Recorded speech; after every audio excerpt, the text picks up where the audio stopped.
will, in the words of Chief Dan George, Lone Waddy, and Outlaw Josie Wills, we will endeavor to persevere. How about that? So, Judge Wolf, the temperature set at 70 degrees right now. 70 degrees here. All right, then bring the jury out. That's what I was looking to see, was the temperature set at 70. And that's what it said at.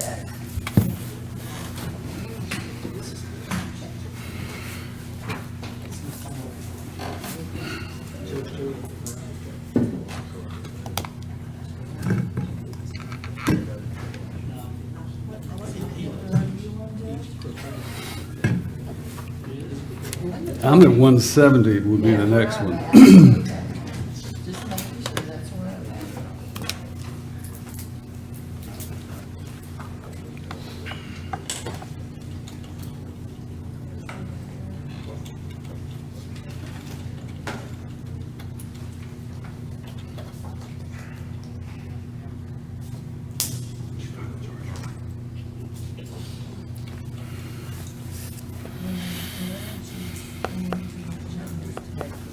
What?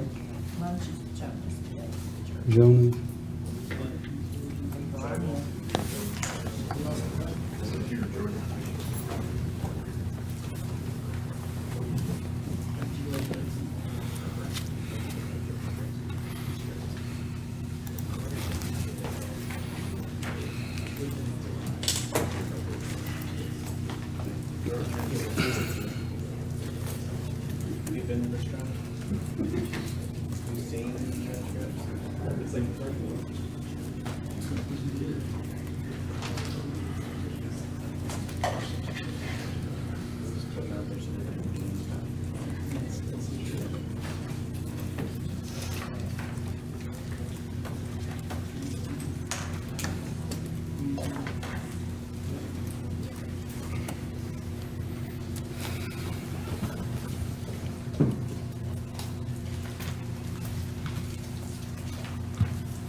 All right, good morning, ladies and gentlemen. You may be seated.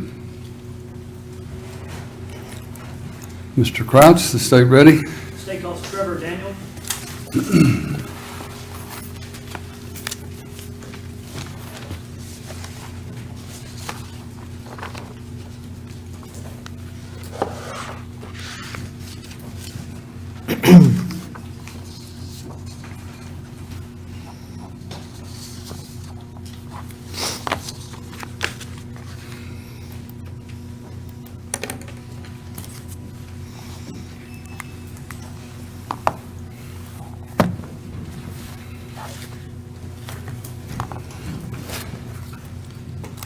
Step right up here, sir, and face our clerk and let her place you under oath. Do you solemnly swear or affirm the testimony you give in this case be the truth, the whole truth, nothing but the truth, so help you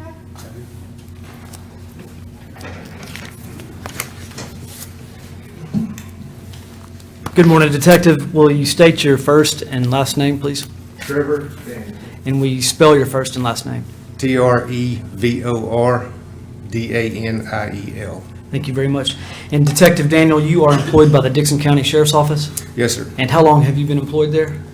21 years. And what was your position in April of 2018? Sergeant for the Criminal Investigation Division. Okay, and just for clarification, what does Sergeant of CID, what are your responsibilities?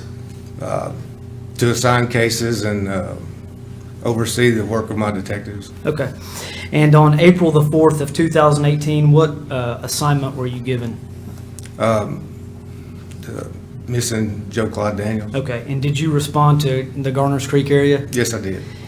And before we go into detail as to specifics on April the 4th, overall, how much time would you say that you have personally spent investigating this case?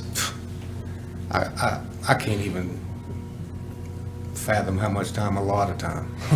Did your investigation go well beyond April the 6th of 2018? Yes. Okay.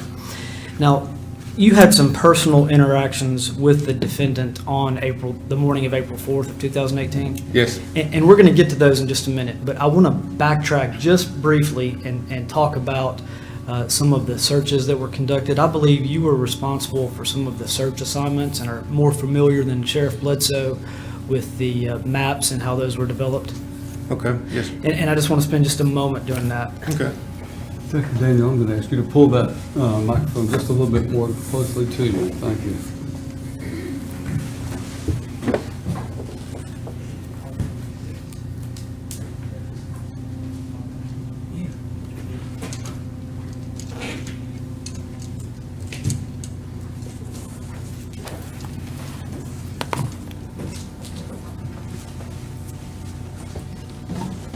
And Detective, I'm showing you what have previously been marked in a smaller version as exhibits. These are larger versions of exhibits we've already moved into evidence. Yes.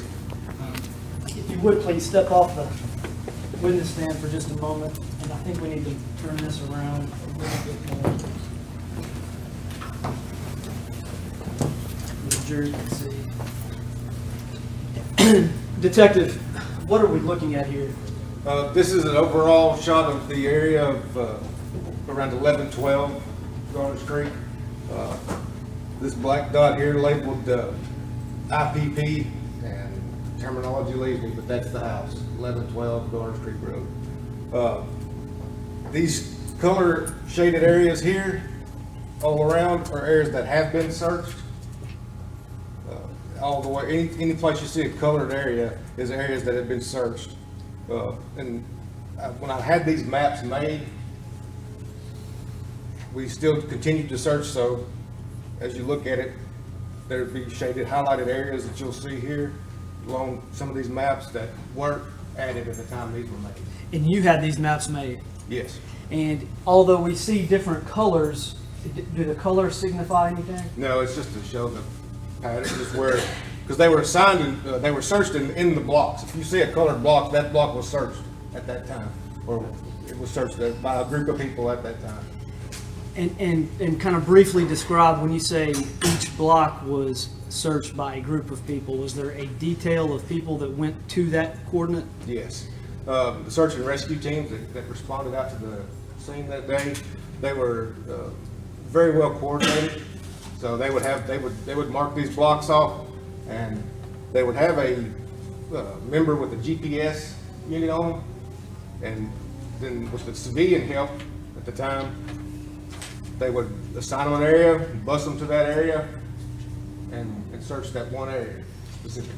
So if a civilian team led by a search and rescue member with GPS were to arrive in, let's say, this block, how would they do that? Would they line up single file, or would they spread out? They would line up and start off at one of the corners or one of the straight edges here, line up arm length apart, and walk it. And that's what happened in each one of these grid coordinates. Yes. All right. I'll move this map as the next exhibit. 170.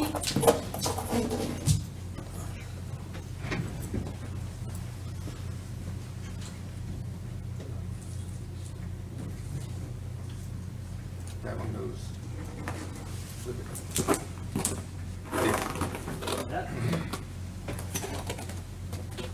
Okay, Detective, what are we looking at here? This is a map of the area of McElhaney Road, specifically this section here. You can also see this is the Garners Creek Road as well, and this is McElhaney Road, West Tennessee City Road turns into.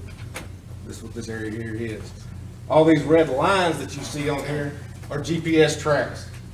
So one person had this on and was walking it and created these pinpoints and made these tracks, all down through here, all over here. And you can see they were being bused. That's where you get the road from. They would get in and the GPS wouldn't shut off, and they would that's why you get the road marking here. Thank you. I'll move this as exhibit 171. Yes, sir. Thank you.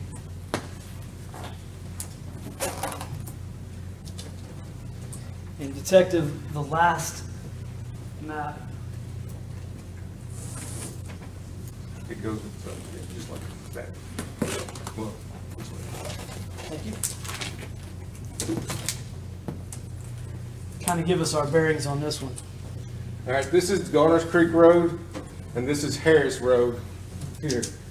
This will be the interstate down here. This is Love's Truck Stop, but this is Garner's Creek to Harris. Over here, 48 to Love's. And this- Go ahead. This is just some of the areas we'd searched on this road as well. Now, I want to draw your attention specifically to this yellow box. Is this yellow box at the intersection of two roads? Yes, this is Garner's Creek and Harris Road. Okay. And just for overall familiarity with the map, we've heard some discussion already and testimony of Love's, and would you point out where Love's is? It's right here. And where does Harris Road intersect with Highway 48? Comes up right about here. Okay, so if you were going to get from Love's over to Garner's Creek via Harris Road, would you show us how you would do that? From Love's to Garner's, Yes. I'd come out and go down 48 and travel Love's, or you travel Harris to Garner's Creek. Okay. Okay. And we also see some red lines going through here. What are these? Same as other GPS tracks that people have gone down through and searched. Okay. And do you know from personal experience, is this road near the county line between Hickman and Dixon County? I believe you see right here, Hickman, Dixon, this line right here is the county line. In fact, is it labeled Dixon and Hickman? Yes, And does the road go from paved to dirt at some point right here? right here at this intersection. Stop, it stops right here and it turns to dirt or church. And if you were to follow the dirt road south all the way, where does it come out? Right here on Highway 48 in Hickman County. Okay. I'll move this as the next exhibit. Well, that's the interstate. Yeah. It may be cut off in this map view. It might be, yeah, but it comes out on Highway 48 in Hickman County. The dirt road is going south. Yes, it goes underneath the interstate, comes on down and intersects Highway 48. And this is Highway 48, Mhm. and somewhere these two roads intersect. Yes. All right, thank you. It's approximately 2 miles from this intersection to Highway 48. Got it. Move this as the next exhibit. 172.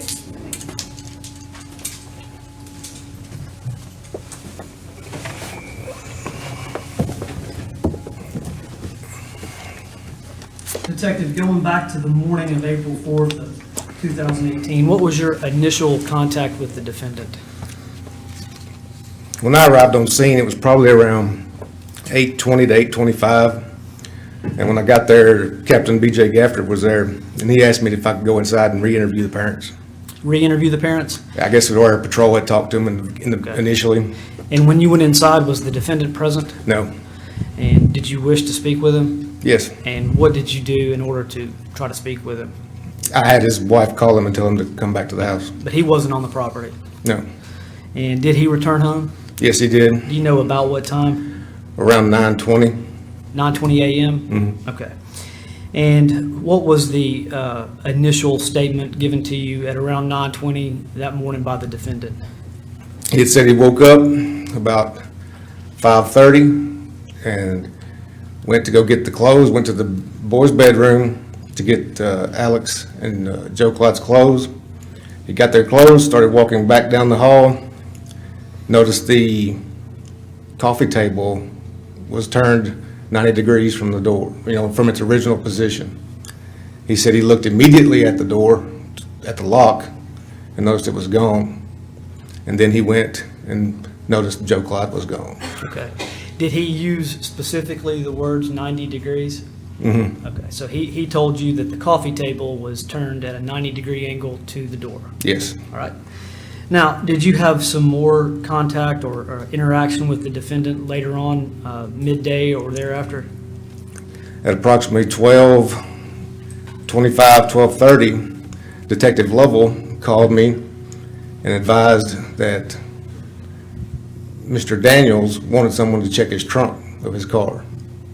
So I called Mr. Daniels, asked him to meet me at his car, and I walked to his car. And Mr. Daniels walked to his car, and he opened up the trunk with his key fob, and I raised it up and looked inside. What'd you see? Nothing of note. Okay. Now, Joe Clyde wasn't in there. Joe Clyde was not there. Do you know about what time it was when 911 was called that morning? About 6:22. Okay. And at about 12:25 is when you got the request to check his trunk? Yes, sir. All right. Did you think that was odd? I did. Why did you think that was odd? I mean, why wouldn't you check it? Okay, I mean, if he wanted to know, I mean, it was just odd. all right, thank you. And Detective, you had one more interaction with the defendant later that evening? Yes, And about what time was that? around 8:30, I guess. Okay, and did you participate in an interview with the defendant at his home that night? Yes, I had a lost person questionnaire for special needs that a man from the National Center for Missing and Exploited Children had given me and asked, to have filled out.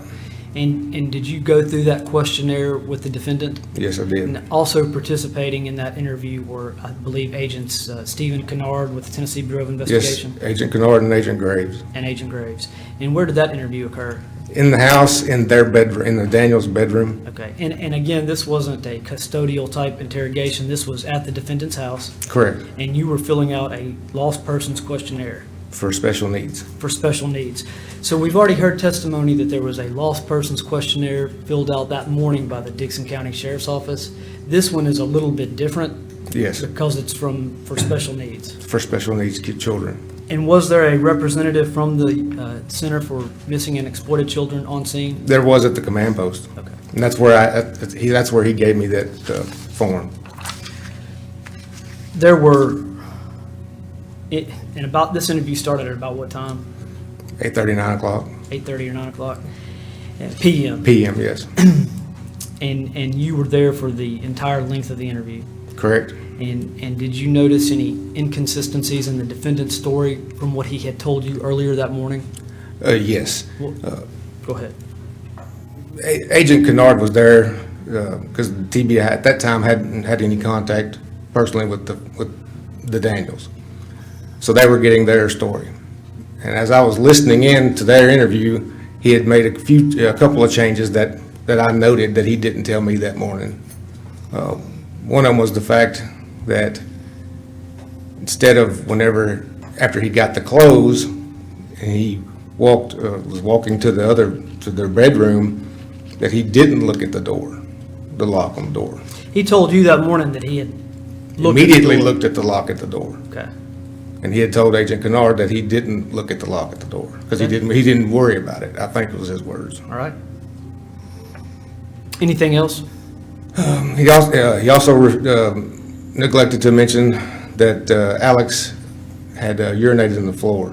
That And that Joe Clyde? that Alex had woken him to tell him that Joe Clyde had urinated on the floor. So earlier in the morning, when you made your initial contact with the defendant, he did not tell you that Joe Clyde had urinated in the floor. No, But 8:30 p.m. on April the 4th, he then stated Joe Clyde had urinated in the floor. yes, And that was an inconsistency that you noted. yes. All right, anything else? You make any statements about kids going outside to play on the Oh. afternoon of April 3rd? That morning, I was advised that they locked the door, they put the padlock on the door at 4 p.m. and nobody went back outside for the rest of the night. That's what he initially told you? Yes, And what did he say at the 8:30 p.m. interview? that they went outside to play at 6 before or after supper, I couldn't remember. They had went outside to play at 6 p.m. Okay, so, I mean, in and of itself, these statements weren't earth-shattering by any means, right? Well, no, They were just inconsistent. exactly. It was just different from what he had previously told me. Okay, thank you. Now, Detective, do you know about what time that interview concluded on April the 4th of 2018? And I think it was before 11 or so? Yeah, around 10:30ish All right, p.m. on April the 4th. Yes, Thank you. Now, I want to move in time to April the 6th of 2018. okay. Were you present or outside of the interview in which the defendant made his confession? Yes. And at the conclusion of that confession, what did you do? I was asked if we could give Mr. Daniels a ride. He had agreed to show us the location of where Joe Clyde was. Okay, and did you do so? Yes, I did. Did you place the defendant in handcuffs? Oh, no, sir. How was he transported or given a ride? Detective Chris Stockman, him and his vehicle were there at the police department. He got in the driver's side, and I got in behind Detective Stockman, And Mr. Daniels, he got in behind on the passenger side next to me.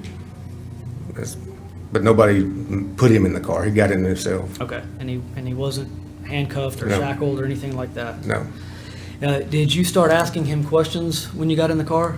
no. Did he make some, I guess, spontaneous remarks to you and Detective Stockman? Yes, he did. Okay. And did you have a recorder running at the time? Yes, I did. Now, how long did your recording run for? Approximately 5 hours. Okay. So, Your Honor, we have a 5-hour interview that we are not going to play. In fact, Detective, it's not an interview. No, It's the defendant making spontaneous statements. correct. And have you, in your investigation, clipped some of those statements from this recording? Yes, I have. And at this time, we're going to play approximately 12 or so clips from the recording. Is that correct? Yes, sir. All right. And Mr. Etheridge, if you'd pull that up. Now, we've got the first one labeled as track 1, which starts at 000 minutes and runs for approximately 6 minutes and 32 seconds. Right.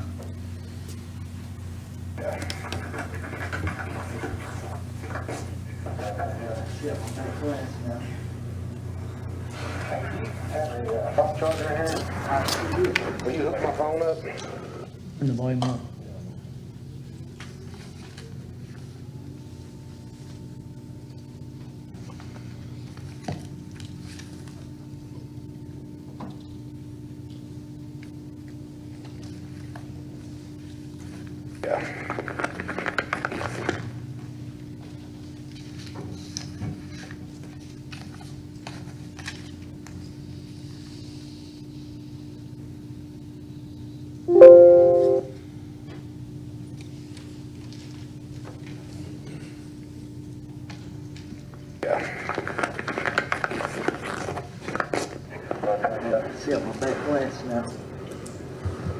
Hey, do you have a phone charger in here? I sure do. Will you hook my phone up? Just let it charge? What the hell is that?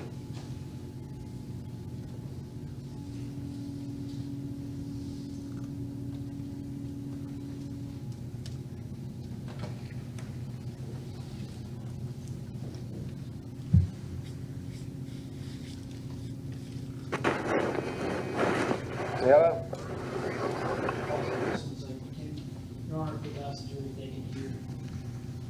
Folks, I don't know if you can hear very well. Could you hear that, what was actually being said?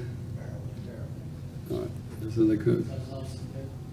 Is that as loud as it'll go?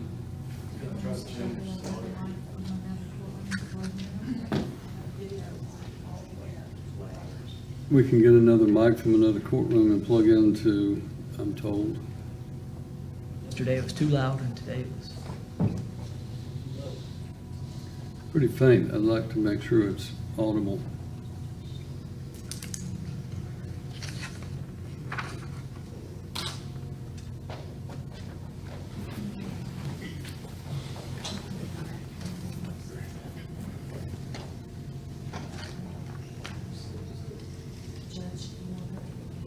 Yeah, we're late.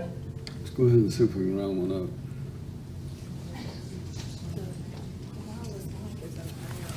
Wireless one. Thought Jennifer was still using it.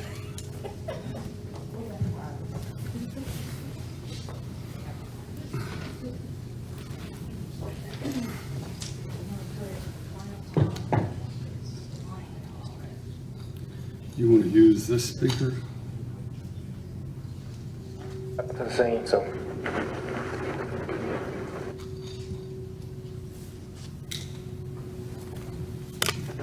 Yeah.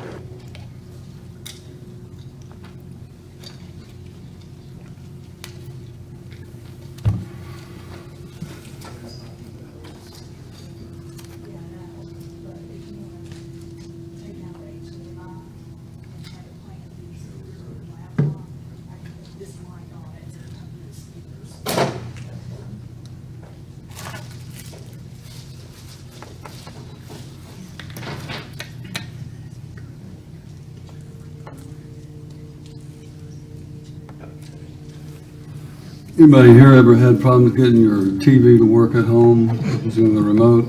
It was a very familiar feeling when I saw Mr. Etheridge pointing that thing at the television and not getting a response.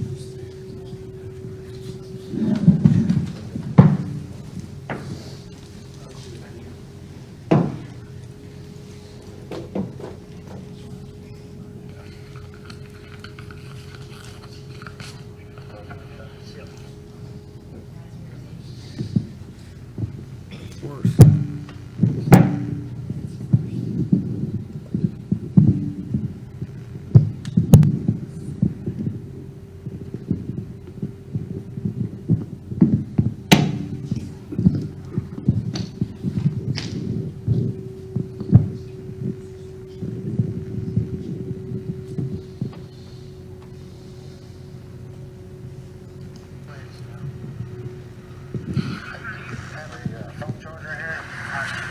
Will you hook my phone up? Just let it charge. What the hell is that? Hello?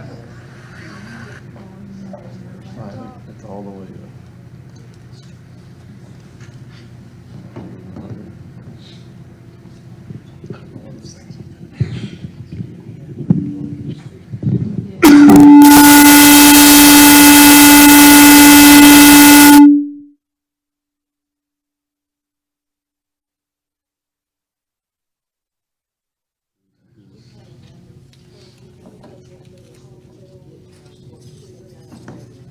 Why don't y'all step back across the hallway until we get this resolved?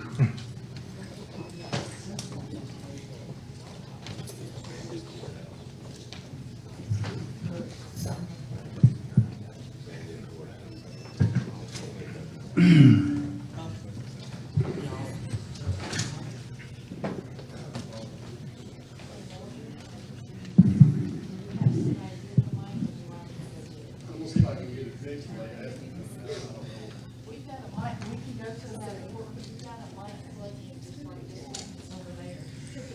Have a mic that- And Judge Wolf, just for the record, this is not a Mr. Etheridge issue here. This is not what, This is, we've practiced these. I mean, I'm not sure why we can't hear it, because we can previously always been able to play it loudly. It I was, have this effect on electronic devices, everything I touch, and I didn't know if it was because I walked past it a couple of times, that may be why I did it, but I understand you run a test run through this and it's working correctly, so let's just see if we can get it fixed. I just didn't want the jury to just sit here while we were trying to work on it, so.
Right here.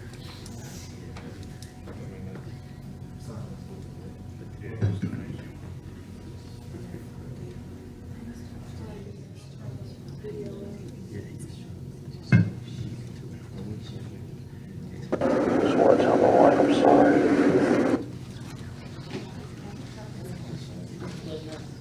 You got it? Thank you, Ms. Fry. Thank you, Officer Howell. Thank you, whoever, all right. So we're now ready to bring the jury back. All right. Bring the jury in.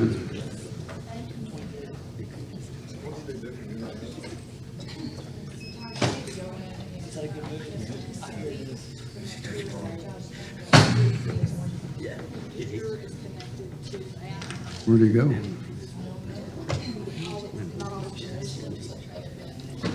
It's the redacted video of the confession that they were supposed to do, once it was completed.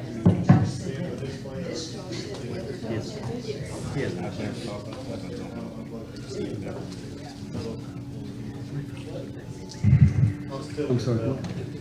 Computer stating this right here, talking to each other all the time. Some of the jurors had asked to have an opportunity to use the restroom before they came back in.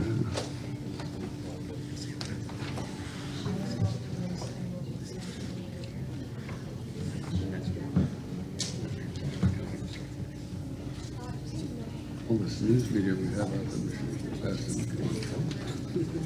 You're freaking cool.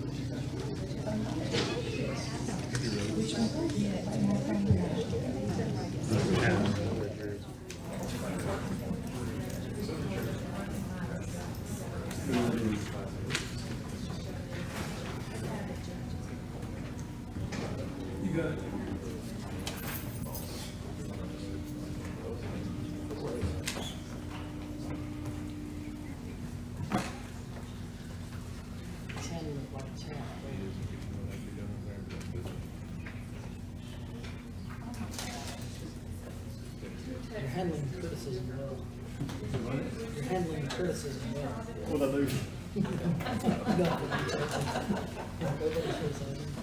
think the county needs to hire Holt besides as a deputy, also the IT person for the courthouse.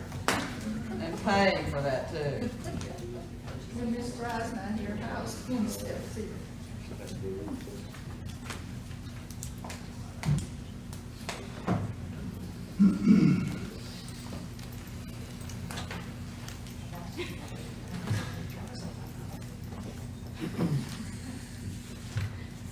All right, you may have a seat. Thank you. I think we have it fixed. Keeping me away from all of the electronics, I think they have it fixed, so we're going to go ahead and try this again. Okay, Mr. Etheridge, if you would begin with track 1, please.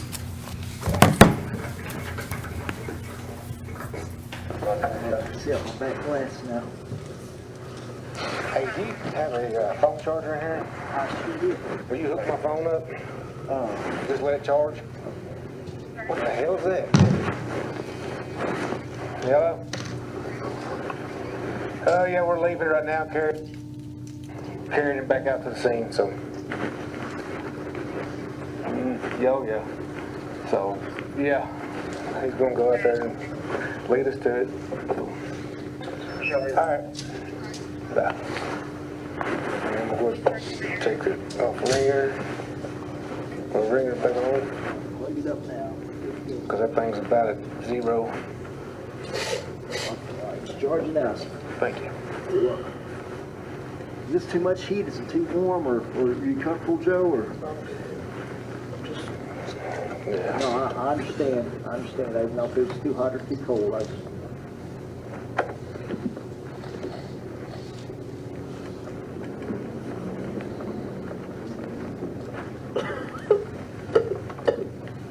Diggs is Central Car 16.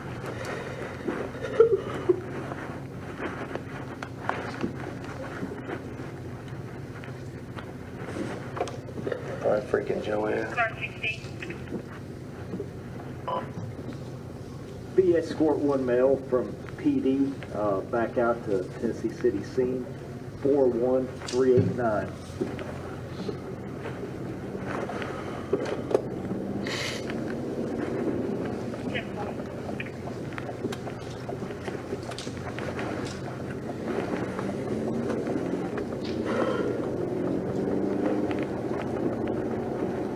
don't want to see him. Well, just get as close, okay? Got it, man. We ain't gonna do that to you, Joe, okay? Okay?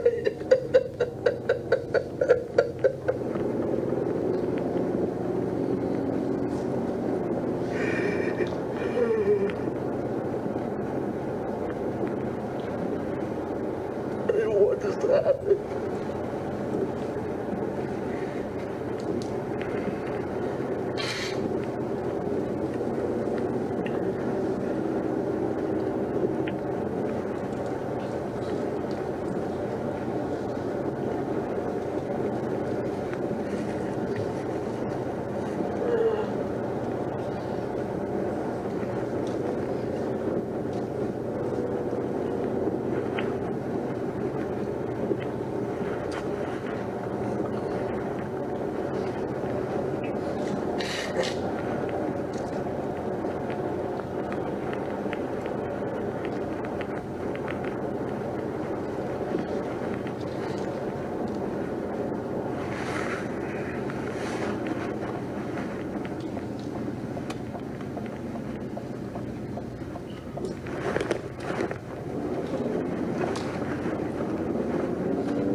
My dad's gonna kill me.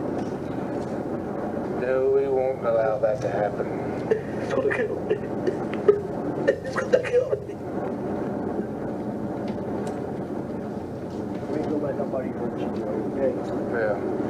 He's gonna kill me.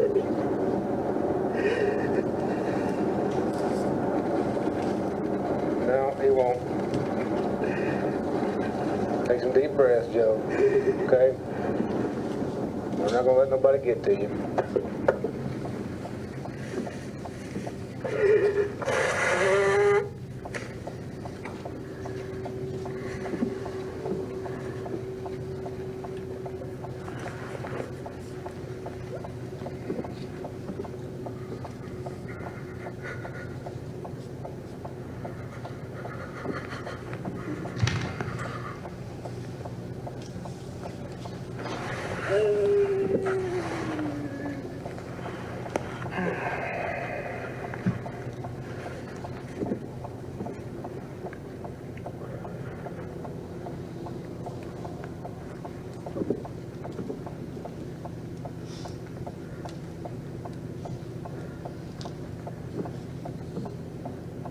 I want all the donations. Do what, I buddy? want donations for funerals. Okay.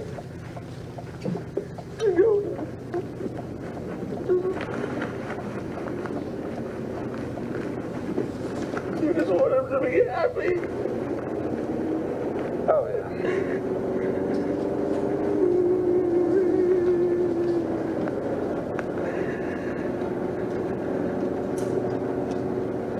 Just want him to be happy. Go like this. Do what? Just want him to be happy. Who? Joe. He is. He's in heaven. He ain't got a care in this world. He's sitting at the right hand of the Creator.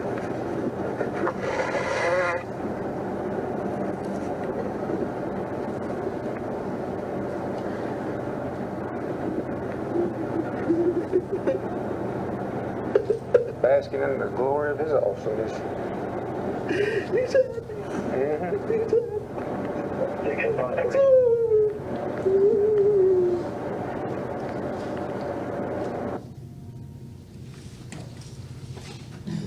Detective, just briefly in track one, do you remember some of the things from after listening that the defendant stated? Yes. He was saying that he didn't want this to happen, that he wanted all the donations to go to his funeral. Did he say he wanted Joe Clyde to be happy? Yes, he wanted Joe Clyde to be happy. Did he say, I don't want to see him? Is that in this clip? I'm asking, I thought I heard that, but I'm asking He you. may have. I wasn't paying, I didn't hear it. Okay, that's fine. And track 2, which begins at 48 minutes and 40 seconds.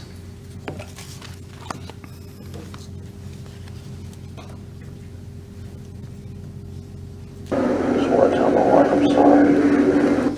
Okay, and what did the defendant say? I just want to tell my wife I'm sorry. Right. And track 3, which begins at 1 hour, 13 minutes and 20 seconds. What you scared of?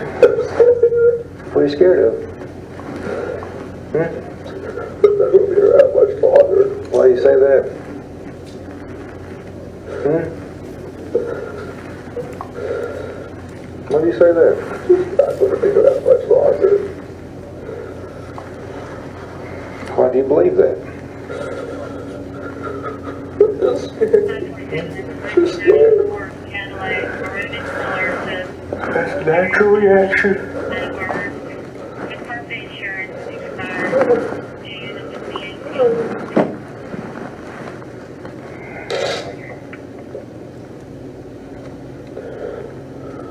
I never meant to do this.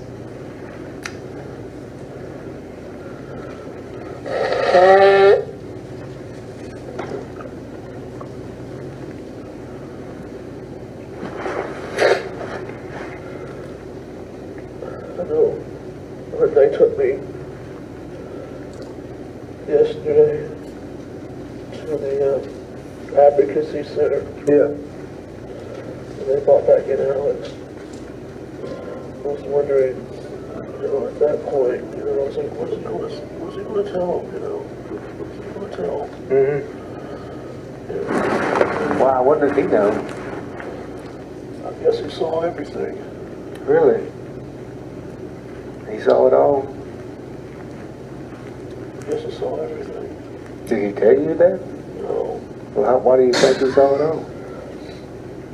They were, when I was in there being interrogated and stuff, I kind of had that feeling that he talked to them. Yeah, told them. I already knew. Yeah. Well, I can't tell you if he did or didn't. Right, you don't know. Yeah, I wasn't there. I'm scared. I don't know what's going to happen. I don't know what they're going to do, what they're going to say. What who's going to do? What who's going to say? Was we coming through the Bluetooth? No. Okay.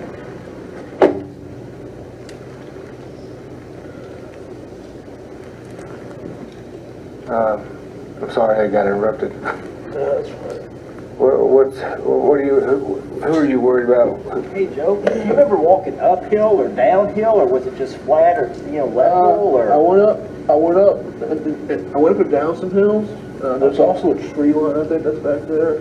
Okay. I think it may have, they're like, kind of laid us to rest. No, it's okay. So did you go into the tree line? No, he told Sheriff no. Oh, okay, so before the tree line? Yeah, I think, Okay. yeah. And they covered him with some grass. Covered it with some grass. Okay, Yeah. all right, just hang tight. It's okay.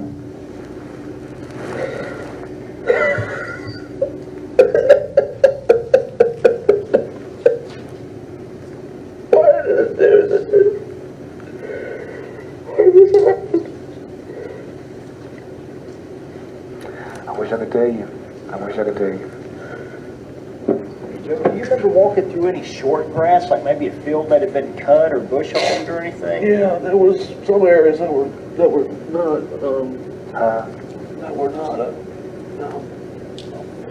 like grown grass, like it was kind of like someone shaped it.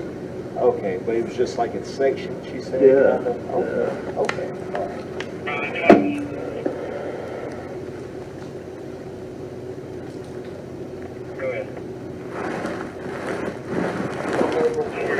What'd you say? I'll have my day. One day. We all do. We all do.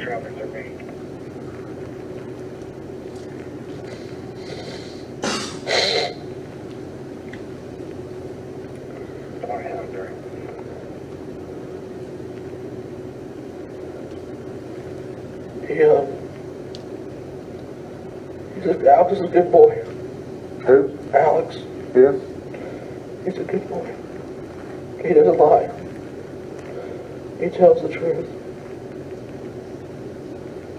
That's always admirable. We taught him not to, not to lie to anybody. Tell the truth and That's good. He's 8, right? yeah. When's he turn 9? November. November? Yeah. Okay. Guess he won't be my stepson no more. No, he always will be. I got a stepfather that's, my mother died 12 years ago, and he's remarried 2 or 3 times, but he's the man that right. Detective, at 1 hour, 17 minutes and 30 seconds, did you hear the defendant say Alex is a good boy? Yes. He isn't a liar? Yes. He tells the truth? Yes. We taught him not to lie to anybody? Yes. I guess he won't be my stepson anymore. Yes. Track 4. And I went back again to Skyline, Madison, because I attempted suicide. How'd you attempt it? Tried to strangle myself. Tried to strangle yourself? With what? Belt. Did you hang it somewhere, or was it just you just trying to do it manually? Manually. Yeah. You pass out? Almost. My wife had to take the belt off she almost never got it off. Yeah. Track 5. Yeah, there's a tree line that's on the right that I saw that I can remember. And there was a field on the left. Okay. When you were facing her doing what?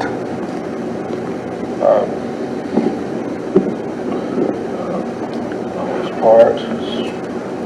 I don't know if it was not on this road. There's a road up there. That road that's going. Just looking.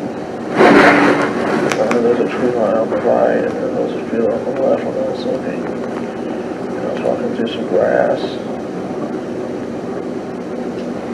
And put them in the field. And I buried them, and I put some grass over them. Okay, Detective, at the end of track 5, 2 hours, 19 minutes and 50 seconds, what did the defendant say he did? He said he put him in the field, I buried him, and I put some grass over him. All right. Track 7. I'm sorry, track 6. Well, field though, put some grass over it too, so, and I don't remember What kind of grass like this? Yeah, like that stuff. Yeah. So I'm Okay? I really can't understand that. What are y'all discussing there? And I couldn't hear it about where he put him. Okay. What was the background noise? Do you remember? That was the UTV that the sheriff Okay. put him on. Track 7. It's vague, very vague, but he has grass covered over next to either a tree or. What's he say there? There's grass covering over him. I think he said he's next to a tree. Okay. Track 8. But he is in that field. I know it's a big field, but he's in that field. And what does he say there? He's in that field. I know it's a big field, but he's in that field. Okay. And track 9. I really want to thank you guys for everything. What does the defendant tell you then? I really want to thank you guys for everything. I really want to thank you guys for everything. All right. Track 10. I've had a bunch of jobs. No, it's checked out. Yeah. One of them was sort of good, but, it was good. What? One did sort of pan, but one job did pan out, but it was getting to,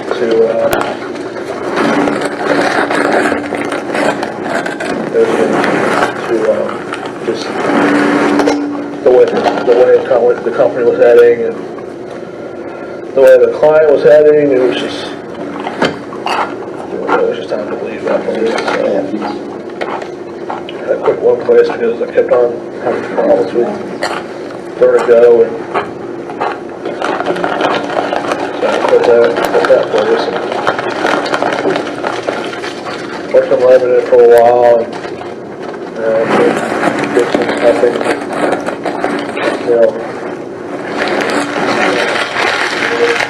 I helped the Dixon Police Department fix their systems, stuff like that. So I know a little bit about wind songs and. Detective, did the defendant say I helped the Dixon Police Department fix their systems? Yes. What, do you know what that means? He was referring to their computer systems. The WinSoms is the records management system that we use and that the Dixon Police Department use. So the Dixon Police Department, Dixon County Sheriff's Office uses a case management system called WinSoms. And through your investigation, did you learn that the defendant works in the field of information systems and computer technology? Yes. Did you know that he had worked for a company that contracted with the Dixon Police Department? At that time, no. That was the first I was hearing of it at that time. But since then, you've learned Yes. that he did, and that's what the defendant was referring to? Yes. Okay. Track 11. I'm pretty sure I'm gonna be confronted by my wife.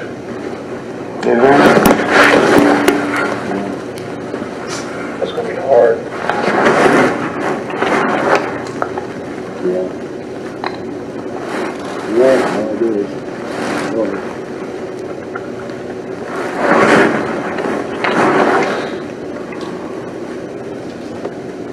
My dad, my mom, my stepmom.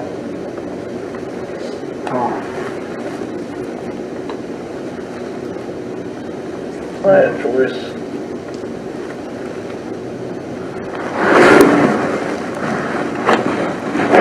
Hello.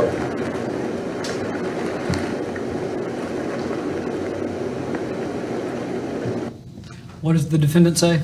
He said, I'm pretty sure we'll have to confront, like he says, people, or my mom. Then he lists everybody, my mom, my stepmom, my dad, Aunt Joyce, Alex, Noah. Okay. And track 12? We'll have to confront a lot of people. What's he say there? I'm gonna have to confront a lot of people. Okay. And then the final track 13, which is at 3 hours, 49 minutes, and 25 seconds. I know they interviewed Alex and pretty sure he told them everything. What's he say there? I know they interviewed Alex, and I'm pretty sure he told them everything. He references Alex and Alex seeing and telling all a couple of times in these tracks. Yes, sir. And I want to go back just briefly to track 1. Do you remember what the defendant said about his father? My dad's gonna kill me. Yeah. Okay. How many times did he say that? Twice, I believe. I'm pretty sure twice. Did he appear to you to be genuine in the fear that his father was going to be angry? Yes. Now, let me go back to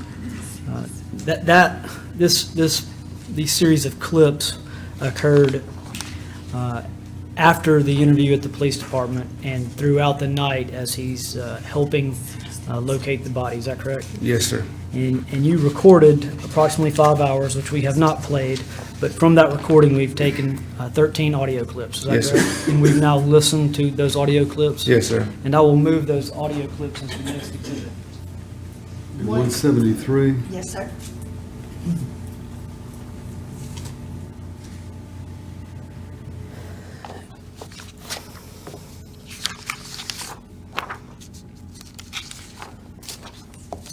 Were you at the Daniel residence, the residence of the defendant, on April the 5th of 2018? Yes, I was on the scene. Yeah. You were there pretty much every day. Yes, sir. And I'm specifically asking about the arrival of additional family members. Do you know when the defendant's mother, Ms. Collins, arrived on scene? It was approximately 2:30, 3 o'clock On what day? on the 5th. On the 5th. So she wasn't there on April 4th. No, She came into town on April 5th. yes. And do you know what state she arrived from? I was in the house with Joseph at that time when I seen the car pulling in the driveway, and I asked him, "Who's this pulling in here?" And he said that's my mother, and I think he said her brother who drove her down here from Arkansas. From Arkansas? Yes. All right.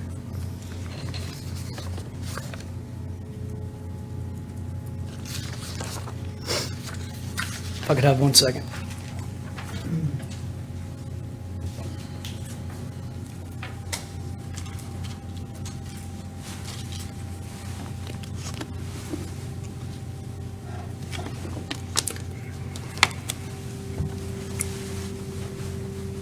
Last couple of issues, Detective, and I want to keep the dates in order as we can. Okay. April 4th, you're initially there. The evening of April 4th at about 8:30 is when you conduct the interview along with Agent Kennard. That interview lasts several hours. April the 5th, you've testified that the defendant's mother arrived on scene. Did you get a phone call sometime on April the 5th, 2018 from the defendant? Yes. And what did he tell you? That he had went to the intersection of Harris Road. They told me around 3 o'clock in the morning he'd went to Love's to buy gas and cigarettes, and that he got out of the car at the intersection of Harris and Garner's Creek to look around for Joe Clyde. Okay, and let's make sure we're all on the same time page. Your interview, you and Agent Kennard interview him on April the 4th, starting at 8:30, thereabouts. We left that house around 1:20 a.m. Okay, around 1:20 a.m. on the 5th. And the defendant called you and said that at around what time? He called me on the 5th at right at 8 p.m. and asked me or said he'd went to the Love's at 3 o'clock that morning to get gas and cigarettes, and then he got out of the car at the intersection of Harris and Garner's Creek to look for Joe Clyde. Okay, so that means that after you and Agent Kennard left the residence at about 3 o'clock in the morning, the defendant left his residence, according to him, and went to Love's. Yes. All right, I'll pass the witness. Cross-examine.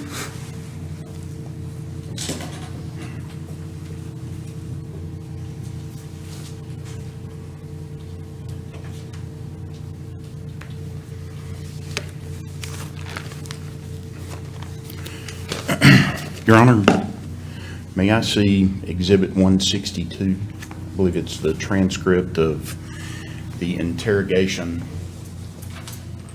of Mr. Daniels.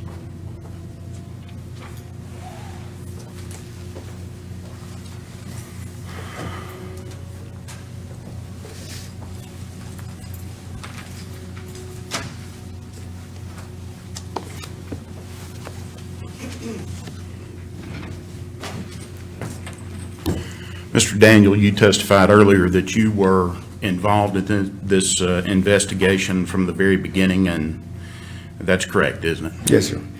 You were an integral part of the investigation into this disappearance for the Dixon County Sheriff's Office. Yes, sir. Wouldn't you say? Yes, sir. You arrived early, and you worked many, many hours. Yes, sir. You pretty much investigated everything. Well, I can't say everything, but I was involved a lot. Okay. And you were there on the date that, April the 6th, that Mr. Daniels was interrogated by the TBI. Yes, sir. And he was interrogated by Agent Boyd and Agent Faulkner, correct? Yes, sir. And you stood outside the door and you listened to that interrogation? For a period of time, not the whole time. But you heard a good part of that interrogation, didn't you? I remember hearing two things.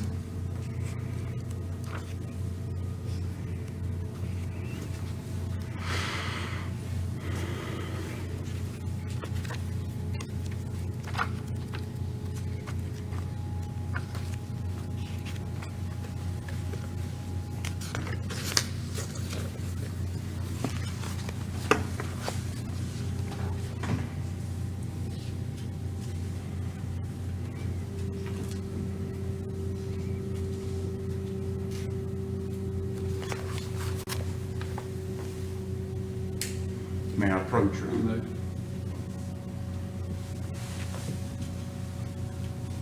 This is the transcript of the interrogation. Okay. Would you please read beginning at line 1 and ending at line 10? Page, what page is that? 107. Who is speaking there? That is, Joe Daniels? yes, sir. Okay. About, you may read it out loud? Yes, sir. Okay. About 9 o'clock that night, because my goal was to be in bed at 10, I get up at 5:30 and get him on the bus at 6:25, 6 o'clock, something like that. 11:32, I believe, 11:30, 11:32, somewhere between 11:30 and 11:40, I woke up by Alex. Alex told me that JoJo had peed on the floor. I went in there and I told Alex, don't worry about this, we'll just put him back. Agent Boyd, see, those weren't the words that you used. That's not what you told Alex. Right. That was the first time that Agent Boyd told Mr. Daniels that he believed Mr. Boyd believed Alex had heard something or saw something. Correct? I mean, if you say so, I guess.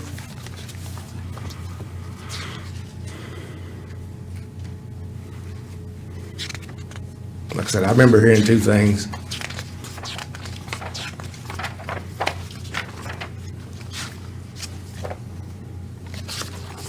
Did he let him out of the house? I haven't asked you about those two things. Okay.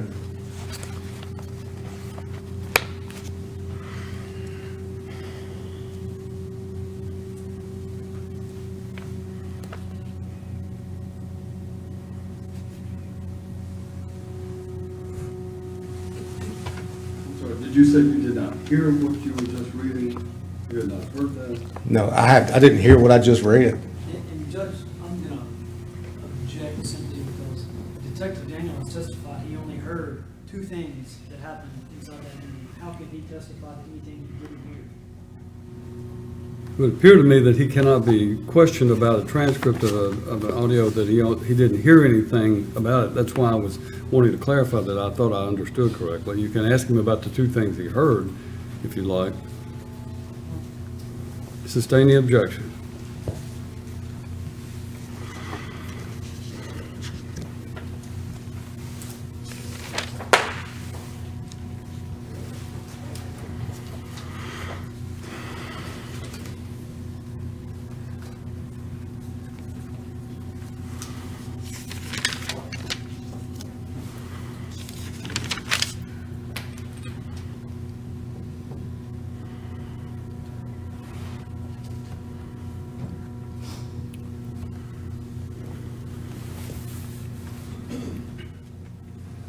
How far from 1112 Garners Creek Road is it to the intersection, if you're going south on Garners Creek Road, how far is it to the intersection of Old Garners Creek Road? 7 miles, approximately. Oh, excuse me. You're talking about the intersection of Old Garners Creek and Garners Creek? Yes. Maybe a quarter mile from his house to Old Garners Creek? Approximately a quarter mile, you believe? I would think. That Garners Creek Road goes from 70 down to Harris Road over to Highway 48, is that right? And then over to 48 goes down to Interstate 40. 48, yeah. Yes. It crosses 40, yes. And folks who are going to Nashville to and from oftentimes use that as a shortcut to get over to Highway 40, don't they? Yes. So that's a fairly heavily trafficked road, isn't it? Garners Creek? Yes. Yes, sir. And Harris Road is also, wouldn't you say?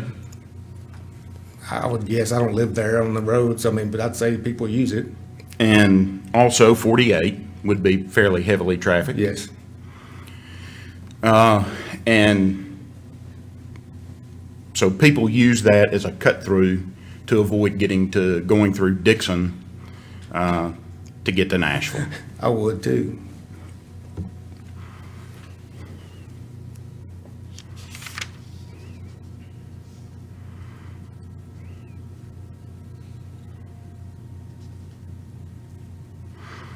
Now,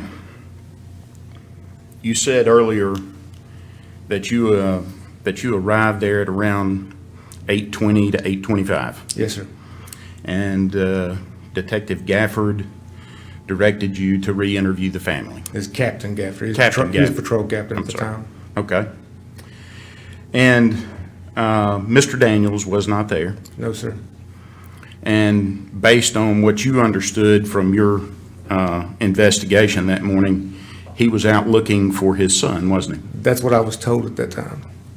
And it would not be surprising, or it was not surprising to you that this man was out looking for his son, was it? Not at that time. I mean, that's what someone would do if their child were missing. Correct. In fact, it would be suspicious if someone wasn't out looking for their child, wouldn't it? I mean, possibly so.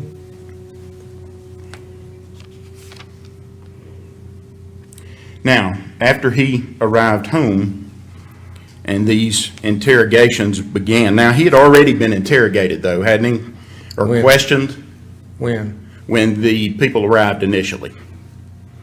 The law enforcement, I'm sorry, when they arrived initially. They got there because they called them there, that their son was missing, so they, was taking a report. So he had told the story then, initially.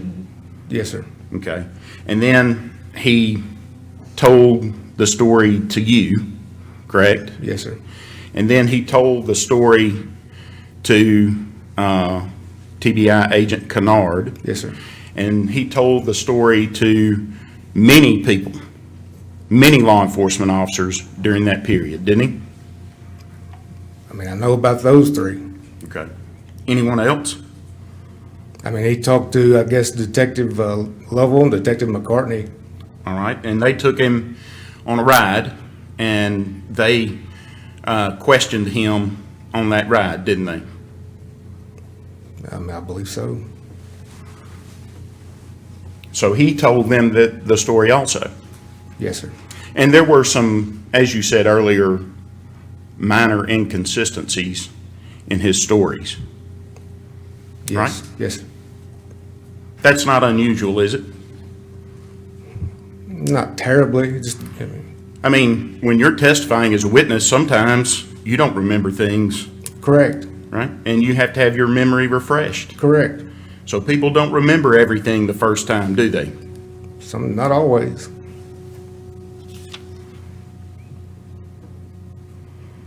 Now, was it you who told Mr. Daniels and the rest of his family to stay there at the house and not to search for Joe Daniels? I don't believe so. Who told them that? I do not know. Someone did though, didn't they? I believe it was. I believe somebody did. All right, so Mr. Daniels had been instructed, oh, wait a minute. What time did he get home or get back to the house once you were there? Around 9:20, 9:19 or so. All right. And his car was there from then until the trunk was examined, correct? Yes, sir. And you told him, or someone with law enforcement had told him, don't go look for your son, don't go searching, don't try to do any kind of investigation, right? Yes. So, when he thinks of this, well, maybe he's in the trunk, or maybe he somehow or another got in the trunk, instead of going out there and looking, he does what he's told to do, and he calls law enforcement It says, hey, I have an idea, right? I assume so. Wouldn't be proper for him to go out there and examine the trunk and find some sort of evidence. He wouldn't be the one who needs to collect that, would he? No, sir. That would be a job for law enforcement. Yes, sir.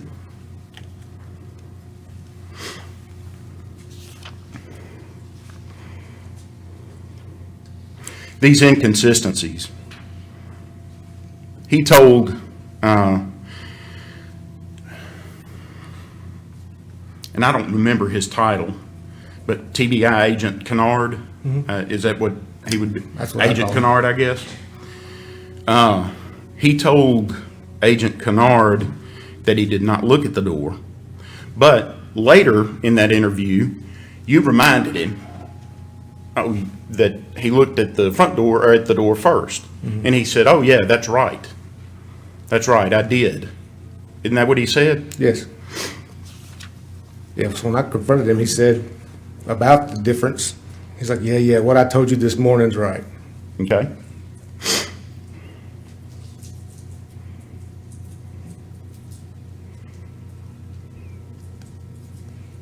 And when he was interviewed by Agent Kennard, that's when he remembered that Joe Clyde peed in the floor, wasn't it?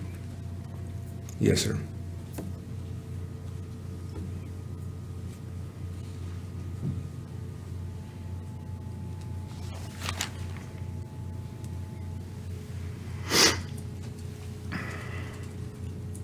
In clip one that we just heard, early in the ride, That's right after we just got in the car. okay? And during that early part, in the early part of that clip, you hear Mr. Daniels say, "I don't know what just happened." Didn't he say that? No. He said, I didn't want this to happen. We don't have a transcript of that, do we? No. But that's what he said, I didn't want this to happen. If it sounded like, "I don't know what just happened," could that be right? No.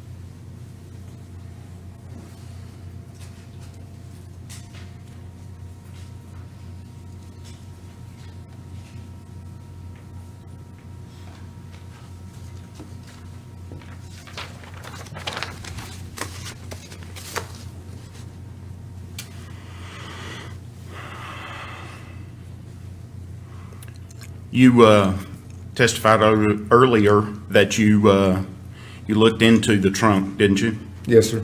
You did not find any blood in that trunk, did you? No, sir. You didn't find any bodily fluids in that trunk, did you? No, sir. You didn't find any hair in that trunk, No, did sir. you? I was just a cursory look. You didn't find any teeth in that trunk. No, sir. That vehicle was seized, wasn't it? Yes, sir. And it was sent to the TBI to be processed. Yes, sir. And based on your investigation, after processing, they didn't find any blood in that trunk, did they? I can't testify to that. I didn't look at it. You didn't investigate it?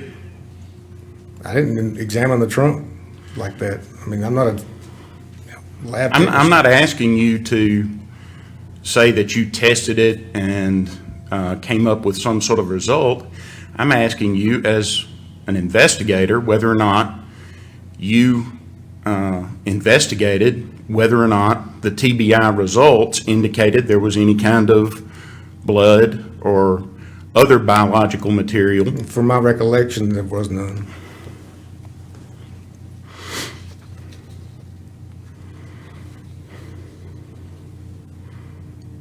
Who is Daniel McCormick? He was a witness, apparently. And he saw a child on the side of Garners Creek Road in black pajamas with a skeleton on, right? I don't know what he saw. Okay, that's what he said he saw. Okay. You don't know that? I know he said he saw somebody. Okay. He saw someone 5 feet or shorter standing on the side of the road with a black shirt with a white skeleton torso. Or skeleton torso, yes. Joe Clyde Daniels had on black pajamas with a white skeleton torso that night, didn't he? That's what we were told.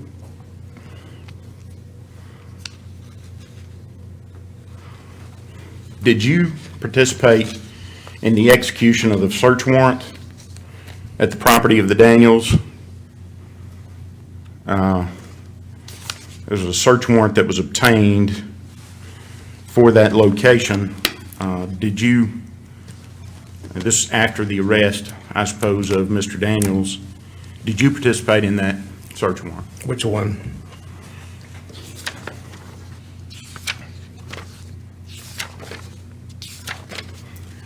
May I approach, Your Honor?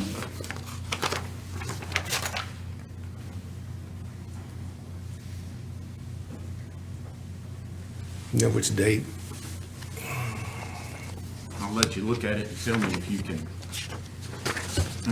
say whether or not you participated in that. That, I think, was the first search warrant. No, sir.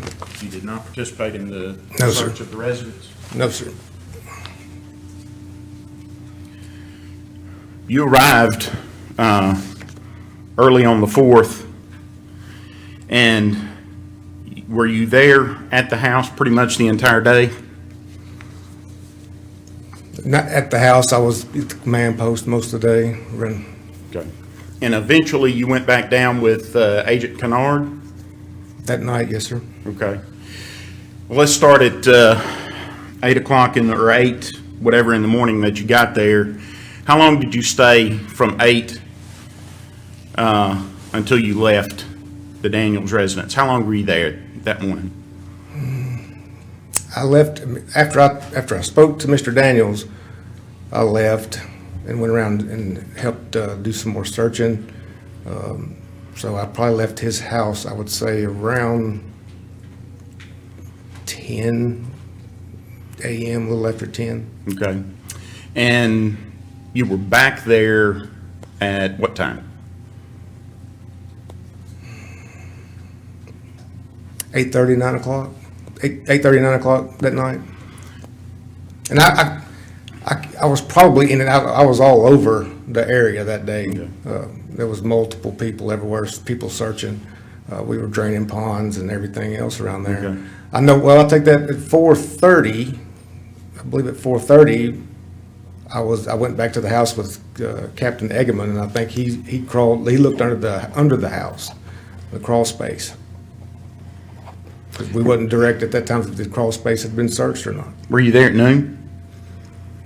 I don't believe I was there at noon. When'd you look at the trunk? 12:30. So 12:30. Was that, so 12:30, not noon? Right, 12:30. Okay. Because I was at the command post when I called him. After I was notified that he wanted his trunk searched, I called him and said, "You want to meet me at your car?" Okay. And so I went walk into his car. All right. And you said ponds were drained. Well, I know of the one that was. One yes. pond was drained, and there were people all over the place there at their house, right?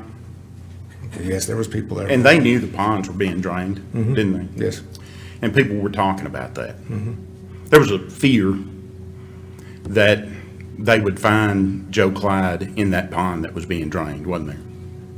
Yes. And that fear was shared by everybody out there, wasn't it? I can't speak for everybody. I can speak for myself. But everybody knew, or let's say this, it was no secret out there on that scene that that pond was being drained. the family could easily have known that, couldn't they? Yes. And they could easily have known that Joe Clyde Daniels might be deceased in that pond. I mean, I guess so. And they could have been talking about that, couldn't they? Who could have been talking about it? His family. With each other? Yes. I guess so. I mean, that's something that normally people would have been talking about, because that's a pretty terrible thing, isn't it? I would believe so. Yeah.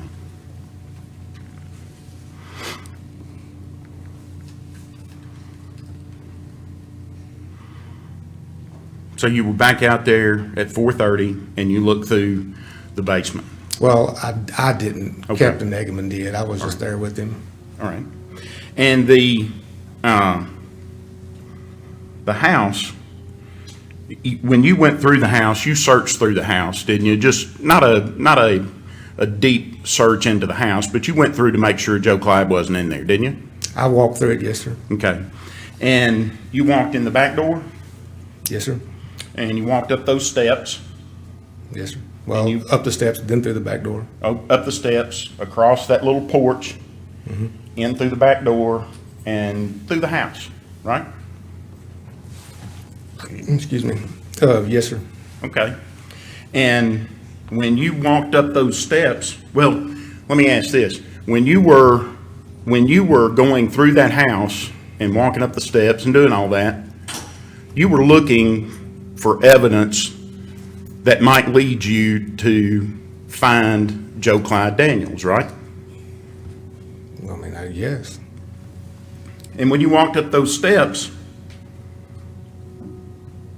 I'm sorry, I'll start again. Well, when you walked up those steps, you didn't see any muddy footprints on those steps, did you? Nothing stood out to me. You didn't see any muddy footprints on the porch, did you? Not to my knowledge. You didn't see any muddy footprints in the house, did you? Nothing that stood out to me, no, sir. And you looked at the beds and the bedclothes, didn't you? I mean, I looked at the bed. And there was no mud in the beds? No, sir. There was no grass in the beds, was there? I didn't see any grass. There was nothing to indicate that anybody had been walking around in a rain-soaked driveway and yard and then came back in that house and got in bed, was there? No, sir.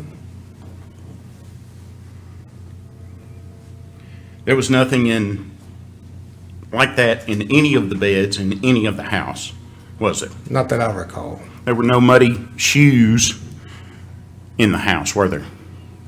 Not that I recall.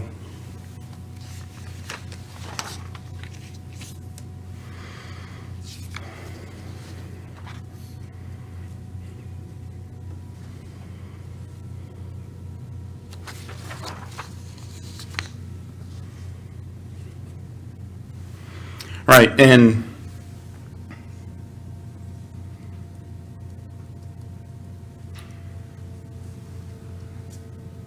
when you took Mr. Daniels out to find Joe Clyde, he took you out there, but you didn't find anything, right? Correct. And he took you to several different places, didn't he?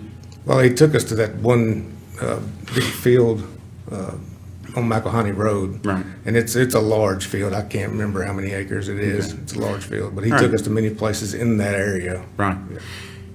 He couldn't remember where it was, could he? I mean, I don't know. We just didn't find him. Okay.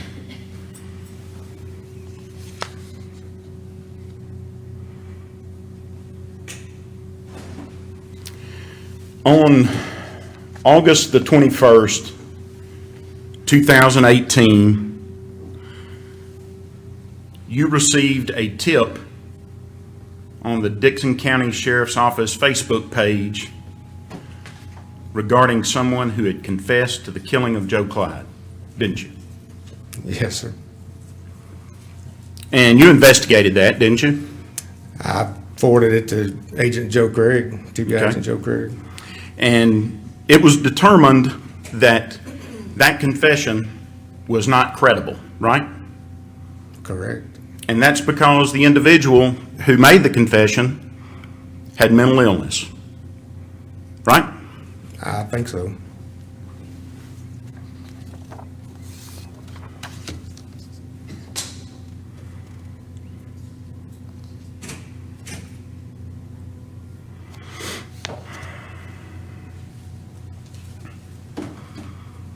No one that you're aware of in the Dixon County Sheriff's Office or the TBI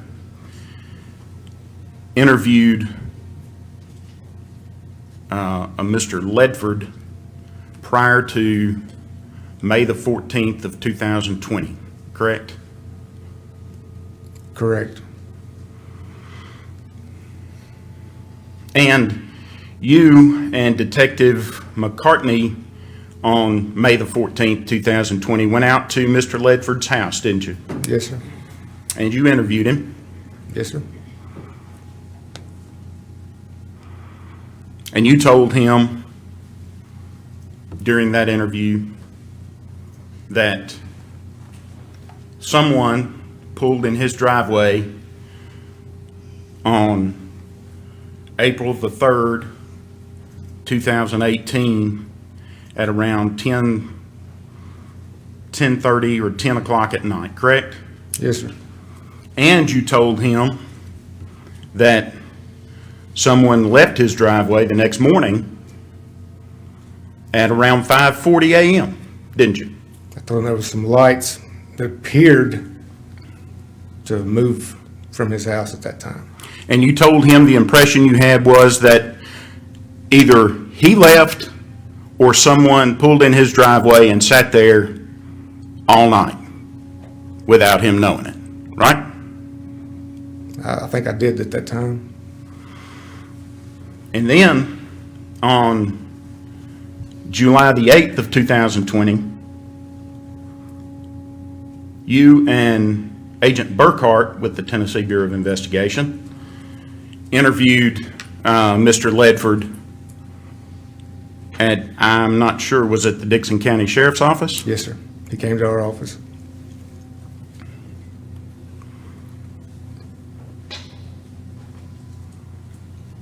And he explained to you that, he lived next door to their house. About 70 feet was the property line, his property line from their house. Would you say?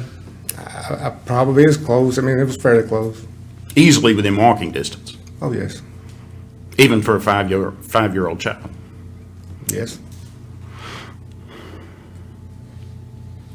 You told him then a car pulled in around 10, didn't you? One of us may have. You said the lights went off on the car after that, Probably. and then an interior light came on. Looked like it. And then, nothing. And then the car left at 5:40 in the morning. That's what you told him, right? I didn't tell him a car left. The lights left. You said Because you can't see the car. you believed someone left at that time, right? At that time, that's what I believed. Okay.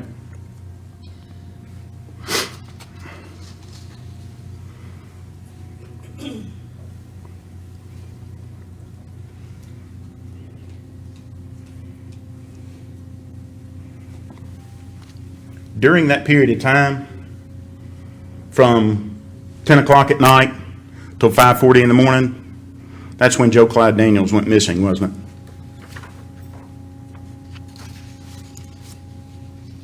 I mean, we were notified at 6:22 a.m. on the 4th.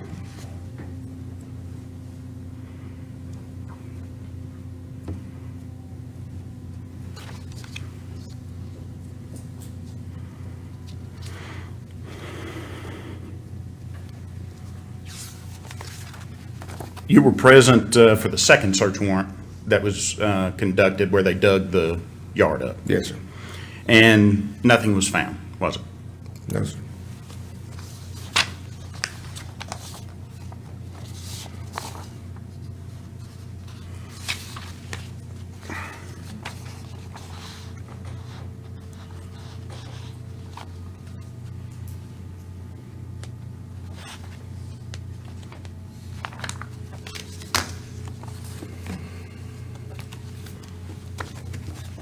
May I have a moment? You may. I'll pass you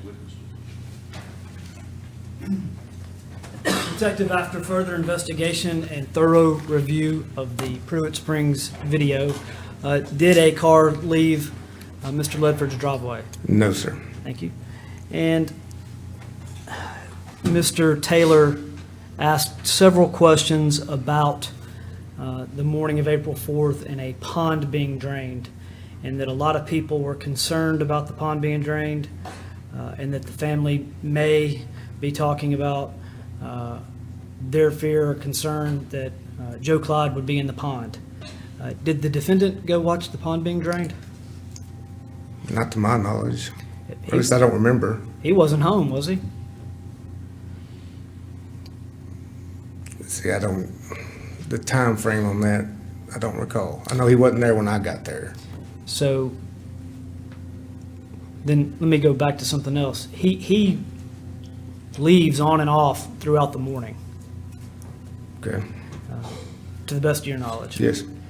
He returns home at 9:19 a.m. Yes, sir.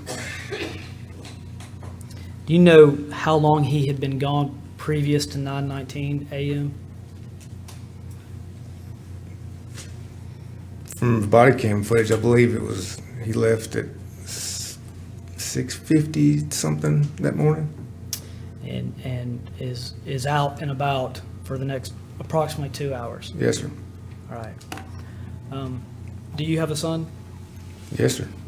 If you thought your son was locked in your own trunk and you're driving around for 2 hours, would you stop at some point and check your trunk? Yes, sir. Or would you wait until noon to ask law enforcement to check it? I would have checked it immediately as soon as I thought of it. Thank you. Will you cross? Thank you, Detective. You may step down. You are released from your subpoena, I believe. Is that correct? Crouch? Yes. Released from your subpoena. You may call your next witness. Robbins.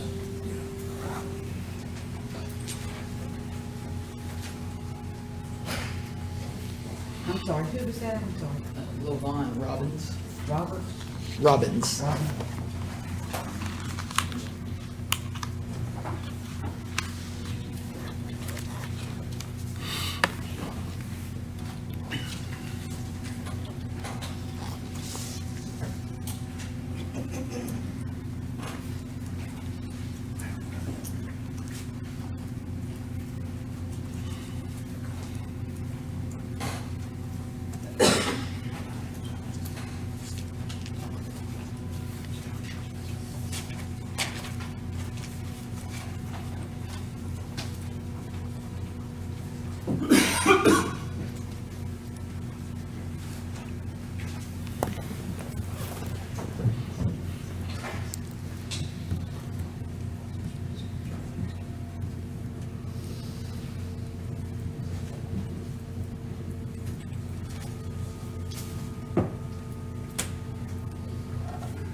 Robbins, if you'll come right up here, please.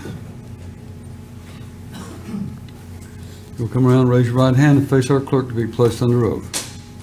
Do you solemnly swear affirm the testimony you give in this case be the truth, the whole truth, nothing but the truth, so help you God? Yes, ma'am. Morning. Good morning.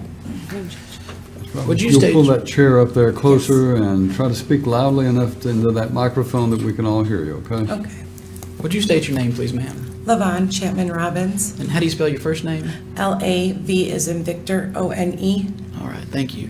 And back in 2018, where were you employed? Loves Travel Stop on Highway 48 South, Dixon. All right. And what shift did you work? Midnights. About what time would you arrive and leave? I generally would get there 10:30, quarter to 11. And a lot of times we weren't relieved on time, so it varied. Okay, what time were you supposed to get off? I believe 7. Okay, so 10:30, 11 to 7. Yes. All right. Did you have a regular break time, do you recall? I wouldn't say regular, no. Okay. But we did get a break. Okay. And do you remember the night of April the 4th and the morning of April the 5th of 2018? I do. And were you working during that period? Yes, sir. All right, I'm going to show you a clip that's been previously marked in exhibit. And you see the timestamp in the bottom, it's about 2:45. I don't see it, but I'm not tall enough. I see it.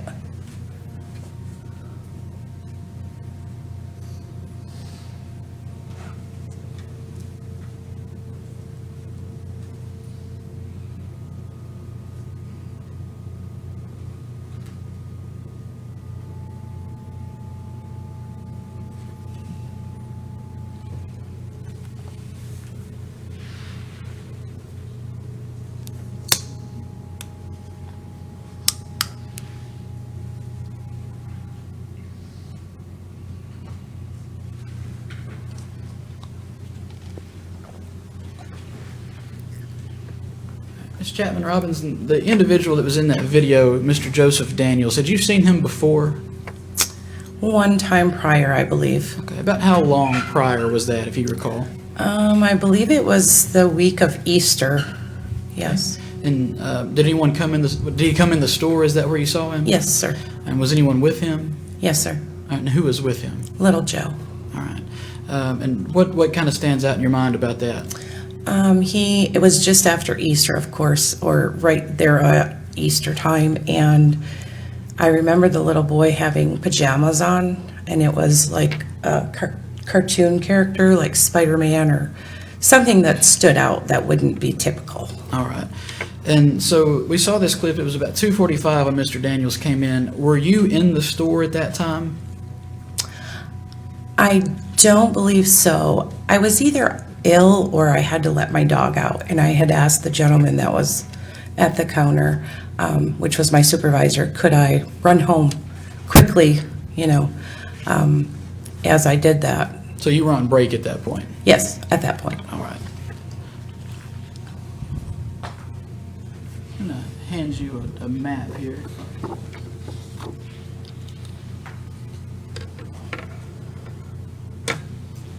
So, Ms. Chapman Robbins, we have up here 1112 Garner Street, and down here is Love's Truck Stop. Is that where you were employed at Love's Truck Stop? Yes, sir. And is this the same map that you're holding in your hand here? Yes, sir. And what road is this right here that connects Garner Street to 48? Harris Road? And do you live on that road? Yes, sir. And is that where you went while you were on break? Yes, sir. And you said to let your dog out or something of that nature? Something to that nature, briefly. So did you go back to work after you had concluded your business at home? Yes, sir.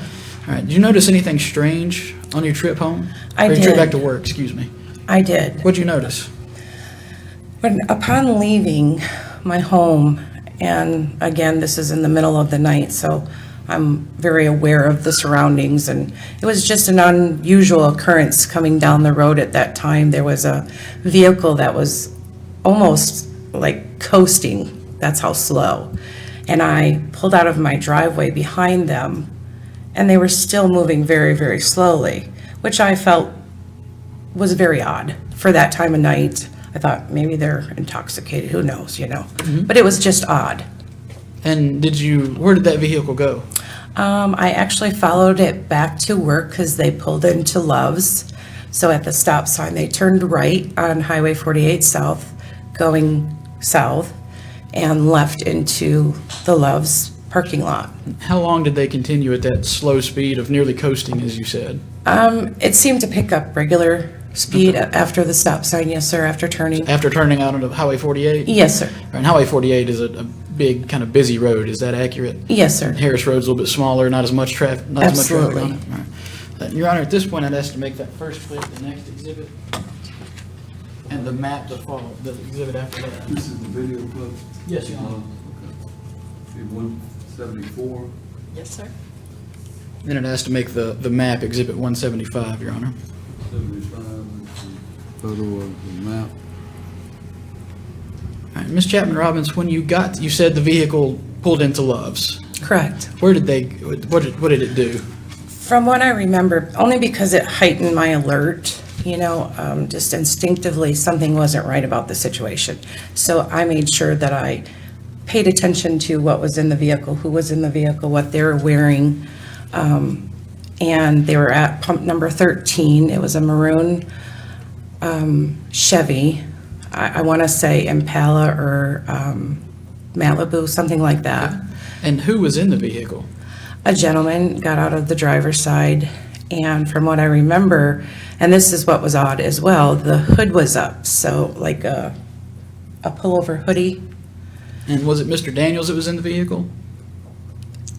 I didn't know at that know moment at that until he point. came to the counter, Okay, correct? so after he got out at pump 13, you believe it was, he came in the store. Yes, sir. All right, and let's play that next clip. And Ms. Robbins, the timestamp on this is about 3:03 in the morning on April the 5th. Is that accurate? Yes, it would be.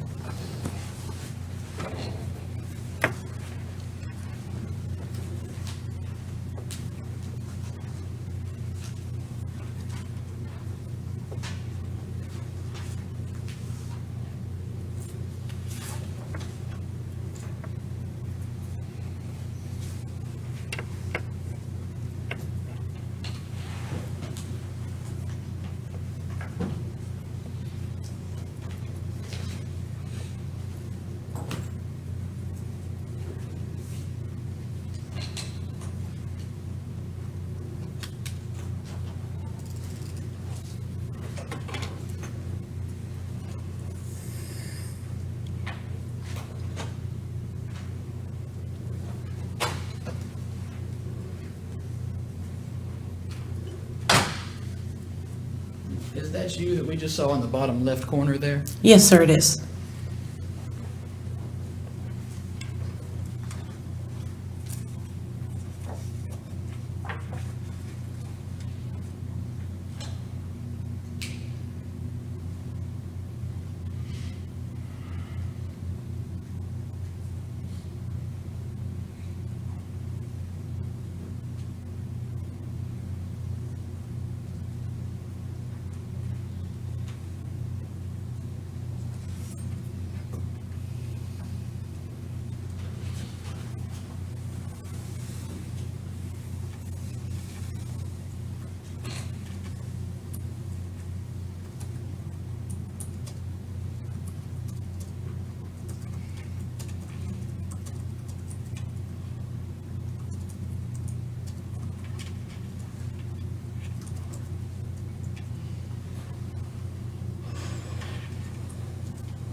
So Ms. Chapman Robbins, he stayed there, the ending clip was about 3:09 and a half, so he stayed there about 6 minutes talking. Is that fair? Is that accurate? Yes, rather long. Most customers in and out, unless they're regulars, and I wouldn't consider him to be a regular. Okay, and he was showing you something on his phone. What was he showing you? A picture of baby Joe. All right, and what was the conversation about? Well, you can tell by the video that we were kind of more inquisitive to asking the questions about who this is and what was going on. And Asking about like Joe Clyde, what was going on with Joe Clyde? Yes. Okay. Now, we saw a clip where he was in the store 15 minutes prior to that and he didn't show anyone his phone. Is that accurate? Yes. And then you saw him on Harris Road, followed him back to the gas station. Correct. And he got out of the car with his hood up and then came in the store and showed the phone. Yes. And what was your impressions of his demeanor as he came into the store at that time? Well, as I stated, my senses were very high alerted. You know, the intuition, something in my gut was saying something's not right. Okay. And for him to spend that much time in there after he had presented the phone and the picture and that, it more felt like me that he was trying to make somewhat of a timeline. Your Honor, I'm going to object speculation. It's my opinion. Ma'am, if there's an objection, you just need to be quiet while I Yes, sir. deal with that, all right? The objection is to speculation by the witness. Your Honor, she's just giving a sense of what her impressions were. All right, Mr. Robbins, you can testify about what your impressions were, but as far as speculating about what you think was going on, you can testify about what an impression is, about what you saw and how it impressed you, but you cannot speculate about what someone was or was not doing or what their intentions were, if you understand correctly. Yes, I have no idea what the intention were, but that's how it appeared. Sustain the objection. Ladies and gentlemen, this witness will be allowed to testify about what she observed and what the impression it gave her, but as far as her speculating about what someone was doing or what their intentions were would be inappropriate. So you've testified the interaction lasted longer than was typical Absolutely. of any customer at the store? Yes. And I believe you said the impression that it gave you was that he was creating a timeline. Yes, instinctively, something was wrong. That's my senses. That's what opinion it gave me. All right. Your Honor has to make that last clip the next exhibit. It'd be 176. Yes, sir. Just a moment, please. Pass the witness. So that the record is clear, Mr. Turnbow, those video clips were on what day? April the 4th, Your Honor. All right. Oh, excuse me, I'm sorry, April 5th. The morning of April the 5th. All right.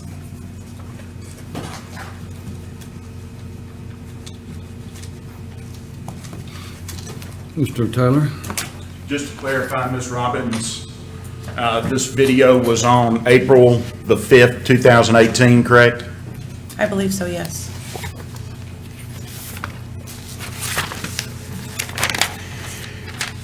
You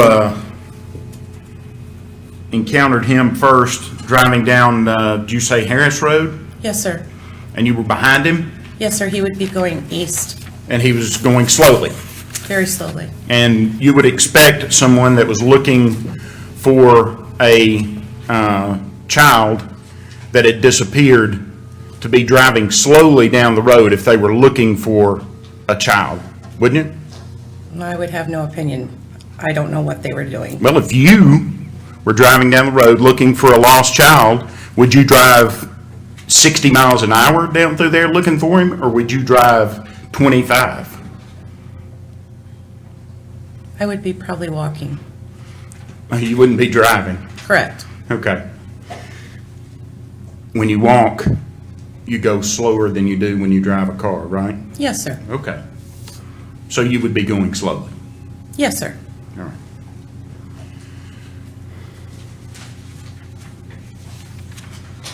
Now, when Mr. Daniels came into the store, you and the other individual, who was that other individual in the? That at the time was the midnight supervisor. Okay. And what was his name? Lee Jarvis. Okay. Jarvis, I'm not sure of the pronunciation. And you talked to him you and Mr. Jervis talked to him for about 6 minutes? Him meaning the defendant? The defendant, yeah. Yes, sir. And you discussed with him the fact that the TBI had been by the store and interviewed you, didn't you? I don't recall stating that myself personally. Do you recall the TBI coming by and interviewing you at the store? I don't. So they never came by and interviewed you or Mr. Jervis? I don't recall, sir. I don't remember in my recollection. Okay, so did you, or you told Mr. Daniels that someone had come by there and indicated that a person who'd seen the child had been in the store and bought Dr. Pepper, right? Repeat that. Someone told you that an individual who'd seen Joseph Daniels had been in your store and bought Dr. Pepper. Jack, we've got about 3 layers of hearsay going on. Sustained, the question would be inappropriate. I'll move on.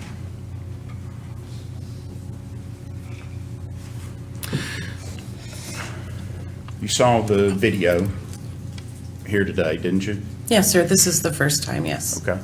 And you could clearly see his hands in that video, couldn't you? Yes, sir. And there was no bruising on his hands, were there? I couldn't determine that. I mean, You couldn't determine it wouldn't that? be my opinion either way. I wasn't looking at his Oh, hands. you weren't looking at his I hands? was looking at his face. Okay. So you never looked at his hands at all? I looked at the phone when he handed the phone. Okay. And so you have no idea, one way or the other, whether or not he had any bruising or anything on his hands? No, sir. Do you remember giving a statement to a Detective McCartney on 5/1/18? Yes. Okay. May I approach?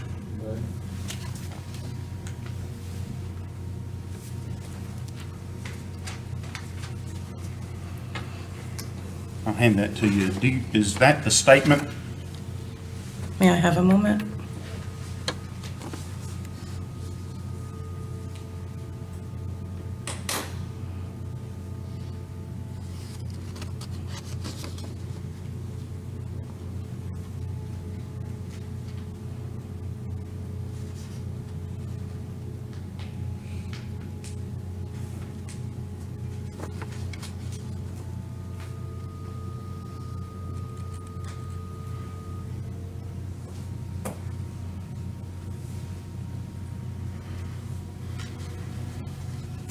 Yes, I believe it is. Okay. And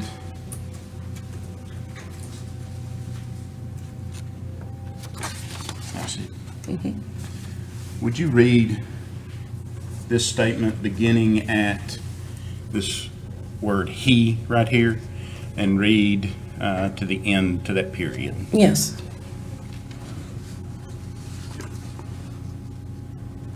Would you read it aloud? Oh, he showed a picture of his son on his phone. I remember that. I did not notice any marks on his hands. I wasn't looking at for. So, you didn't notice any marks on his hands? No, sir. And you watched the video and it doesn't seem to indicate that there were any marks on his hands, right? I would assume. Okay. And there were no abrasions on his hands? I don't recall. No cuts? Not that I know of. I don't know. I wasn't paying that closely attention to the gentleman's hands. But he held the cell phone up with his right or left hand? I'm not sure which. Okay. But he held it up there and you looked at it? Yes, sir. Okay, so he was driving down the road slowly, right? Yes. And looking for his son. Mm-hmm. Objection to what he was doing. She's testified, she can't testify to what he was That would be speculation on her part as to what he was doing. And he was driving down the road slowly. Correct. He came into Love's truck stop, correct? Yes, sir. And he came in, he talked to you about his son, didn't he? Yes, sir.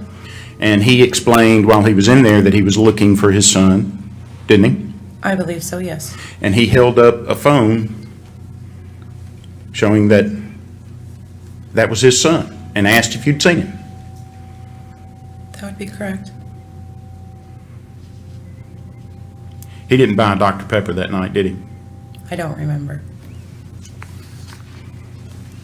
May I have a moment? Right.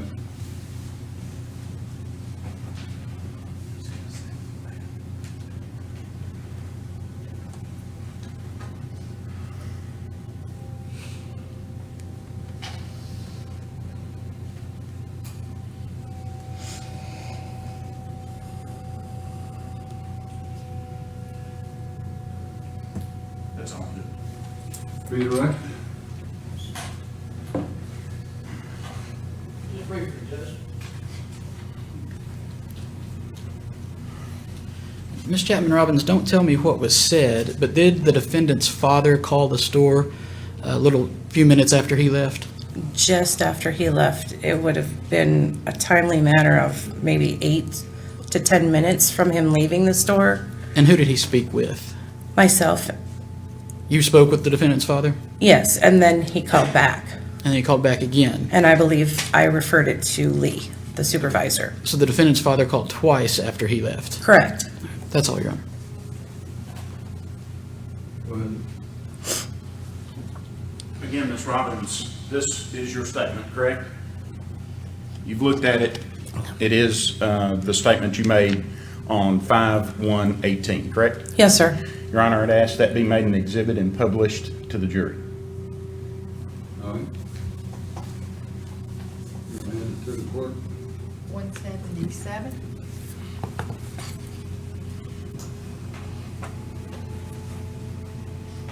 Thank you. Anything further for this witness? No, Your Honor. Thank you, Ms. Robbins. You may step down. You're released from your subpoena, and you may stay or go as you choose. Yes, sir.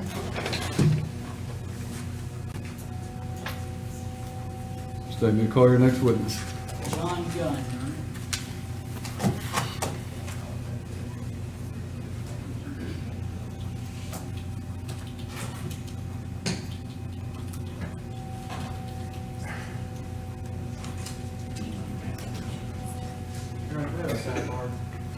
What?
Mr. Turnbow, this next witness, is it going to be brief? Yes, Your Honor. All right, we're going to take a recess after this next witness, which is, I'm told, a brief witness. Let's call your next witness. John Gunn, Your Honor.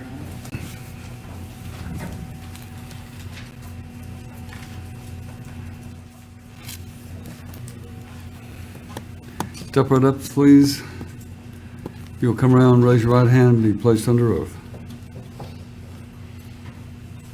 Do you solemnly swear affirm the testimony you give in this case be the truth, the whole truth, nothing but the truth, so help you God? I do. Could you state your name for the jury, please, sir?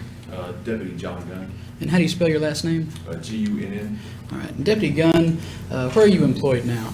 the Dixon County Sheriff's Office. Back in April of 2018, did you still work for the Sheriff's Department? Yes, sir. All right, and were you working in the jail at that point? Yes, sir, I was. All right. How is it that an inmate would make a request to speak with someone, such as yourself, working there? If you were in the booking area, they would just call you over, either wave at you or just call for you. All right.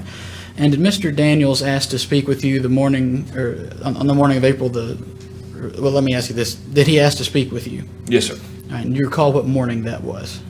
That was the 6th, I believe. Okay. Now, when he requested to speak with you, what did he ask? Well, he waved me over. All right, and did you go over and speak with him? Yes, sir, I did. Okay, and what did he ask to speak with TBI agents? Yes, sir, he did. So he requested of you to get in contact with TBI to come to the jail. Yes, sir, he did. All right, and did you do that? Yes, sir. And did TBI come to speak with Mr. Daniels? Yes, sir, they did.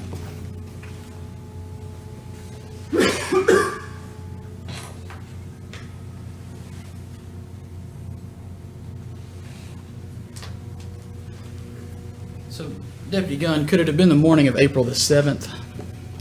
And if you don't recall, that's okay. I can't recall, sir. All right.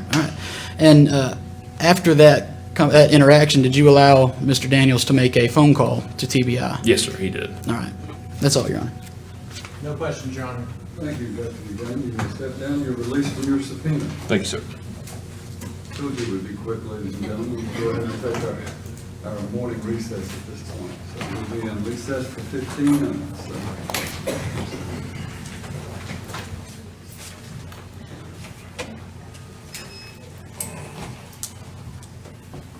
All rise. This court is in recess for 15 minutes.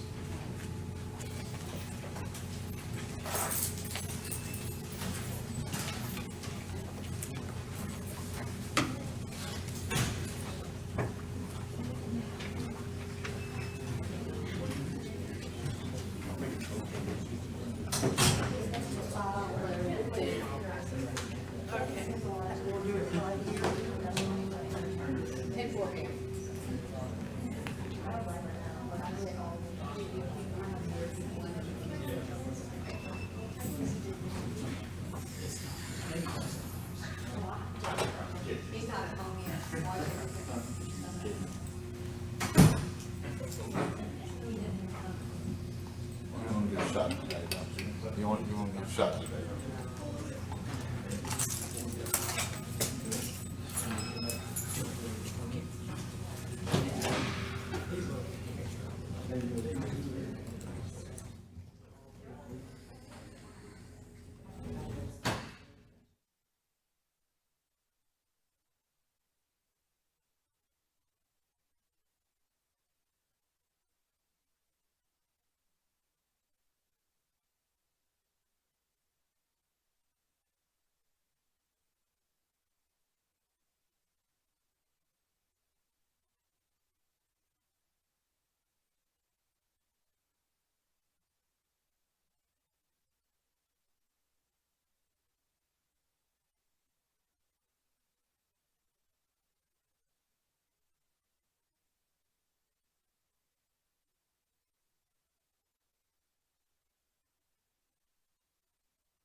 All right.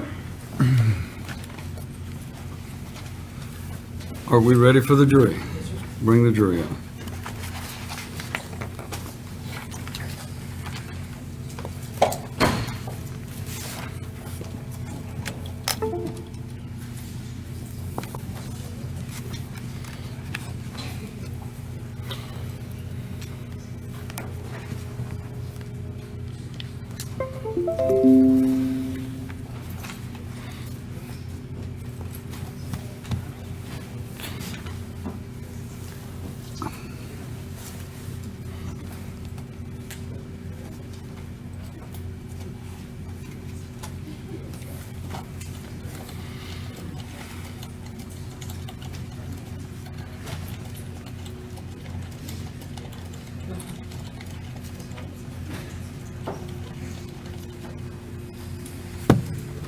All right, good morning again, ladies and gentlemen. If you'd like to be seated. It's my understanding that there was a request made to maybe do some calisthenics or jumping jacks in between.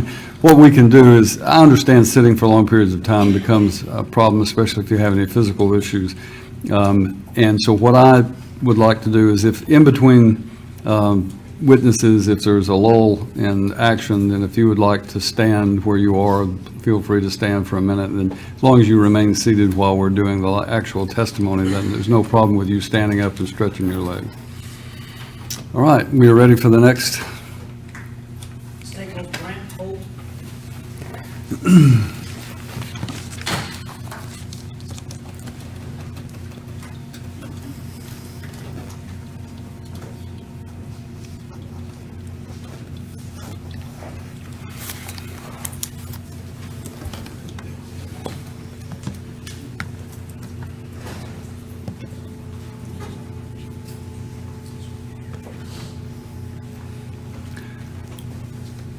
Sergeant Holt, you'll raise your right hand and be placed under oath.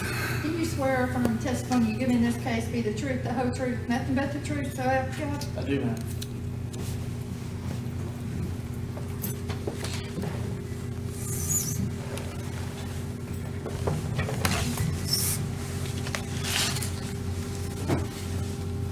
Good morning. Would you state your full name for the record, please? Yes, Brant Holt, Thank you. And spell your first and last name? B-R-A-N-D-T, last name H-O-L-T. Thank you. And where are you employed? I am currently employed with the Cheatham County Sheriff's Office. And what's your position there? I am a patrol sergeant on day shift. Thank you. And Sergeant Holt, before taking a position with the Cheatham County Sheriff's Office, where were you employed? I was employed as a criminal investigator for the Tennessee Bureau of Investigation. Thank you. And before you were with the TBI, you were also in law enforcement, is that correct? I was, sir. And what'd you do? It's the Springfield Police Department, Roberts County Sheriff's Office, and United States Army Military Police. Thank you very much. On April the 7th of 2018, were you assigned to investigate or assist with the investigation into the defendant, Joseph Daniels? Yes, sir. And do you recall the morning of April 7th? I do, sir. Okay.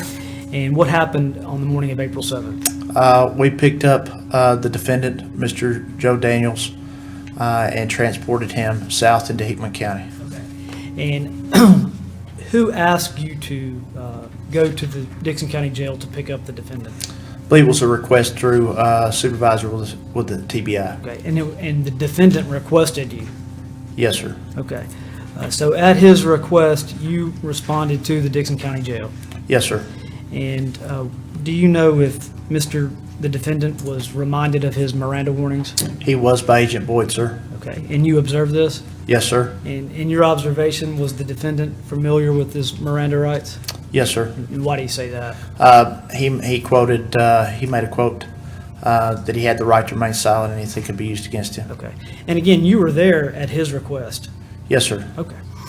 So what did the defendant tell you and Agent Boyd that he wanted to do on the morning of April 7th? That he wanted to show the location of where the child would be, and he wanted to provide closure. He wanted to provide closure? Yes, sir. And so what did you do next? Myself and Agent Boyd, we transported him out to the Garner's Creek area, to 3rd Street, where we got some food and some water. Okay. What was there was still an active investigation going on? Yes, sir. Was the command post still set up? Yes, sir. And in fact, the Red Cross was still there providing food and water to all the searchers? Yes, sir. And did you get food and water for the defendant from the Red Cross aid station? Yes, sir. All right. After you got food for the defendant from Red Cross, where did you go next? We went past the defendant's residence. On Garner's Creek. Creek, sir. Down to the end to, I believe it's Harris Okay. Road. We turned left onto Harris Road and then went up to Highway 48 where we turned south, traveling towards Hickman County. Okay. And did the defendant give you these directions and locations? Yes, sir. And what did he tell you had happened? That he had taken Baby Joe into Hickman County and had dropped the child off of the bridge. And he took him into Hickman County because he loved water. Okay. Did he say how he had transported Joe Clyde Daniels? Yes, sir. He transported him in the truck of his vehicle. Okay. And did he tell you if he made any stops en route to dump his body off of a bridge? Yes, sir. He stated that he stopped at the Love's truck stop to get a Dr. Pepper using 3 $1 bills. Okay. I mean, he specifically said $1 bills? That is correct, sir. And a Dr. Pepper? Yes, sir. Okay. Did you actually drive over the Interstate 40 into Hickman County? Yes, sir. So Love's truck stop is just north of I-40 Yes, sir. on Highway 48? Yes, sir. And you cross over the interstate Yes, sir. and going south on Highway 48? Yes, sir. And did you go to a bridge? We did, sir. We went to, I believe, 4 bridges, sir. Okay. And what happened as you got to these bridges? As we drove across each bridge, we slowed down and would ask the defendant if this was the location. And the first 2, he proceeded to tell us no. He had described the bridge to have a sign called the Piney, and we wound up stopping at the 3rd bridge because that's the location of the Piney River. There's a sign that says Piney. Okay. What happened there? And if I recall correctly, asked him if this was potentially a location, and in accordance with my investigative report, IR number 16, recalling that he stated that 8 out of 10, and that was placed in quotations, that he was sure that this is the location where he took the child out of the trunk and dropped him over the bridge. Did he say why he would want to drop him off the bridge? And if you need to refer to your report, you can.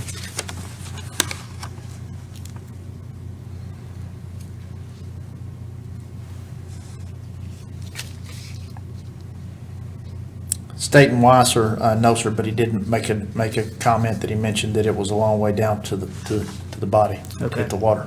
All right. And did the defendant describe in this process of driving to the bridge how he was driving? He was driving slow, and if I refer back to the IR, Yes, sir. said it was dark, and he was driving slow, trying to ensure that no one else was going to be around when he decided to dump his son's body. Okay. Did you find any evidence at any of these bridges that Joe Clyde's body had been dumped or discarded? No, sir. Okay. And did you take the defendant back towards the command posts in the McElhaney Road area? Yes, sir. And when you got back over towards McElhaney Road, who was present? McElhaney Road's present was be the defendant's father. The defendant's father? Yes, sir. And is his name also Joe Daniels? Yes, sir. Would he be Joe Daniels Jr., the father? Big Joe, sir. And to be clear, I'm going to distinguish between the defendant and Big Joe. Yes, sir. Big Joe being the defendant's father. Yes, sir. But was Big Joe present? Yes, sir. Okay. And what happened in the presence of Big Joe? Big Joe was placed into the vehicle with me and the defendant, with the opportunity for the defendant to tell his father what had happened. Okay. And what did the defendant say with Big Joe in the vehicle with you and the defendant? He stated that he had beaten the child. The defendant said that? Yes, sir. In the presence of his father? Yes, sir. Did you force him to say that? No, sir. He just was telling his father what had happened? Yes, sir. And okay. What happened after that? Big Joe, the father, made a mention of Crystal which then in turn created a pause, and the defendant stopped making statements about beating the child. And then questions started revolving around, well, Crystal's involvement. Okay, thank you. Now, after that interaction with the defendant and his father, did you return the defendant back to the Dixon County Jail? Yes, sir. And did he make additional statements to you and Agent Boyd as you were traveling back to the jail? Yes, sir, that he had lied, and that he couldn't remember where the child was located. Okay. Did he make any more statements as to whether he did in fact kill his son or not? And I'll refer you to the very last paragraph of your IR. Well, yes, sir. You know, multiple times during the conversation with him, there were the consistencies were that he had beaten the child, that he had placed the child into the trunk of the vehicle, and he did comment that Alex, his other son, had seen this occur and would have to relive this the rest of his life. So you heard the defendant say that Alex had seen it? Yes, sir. And was going to have to relive it the rest of his life? Yes, sir. I'll pass the witness. Cross-examine.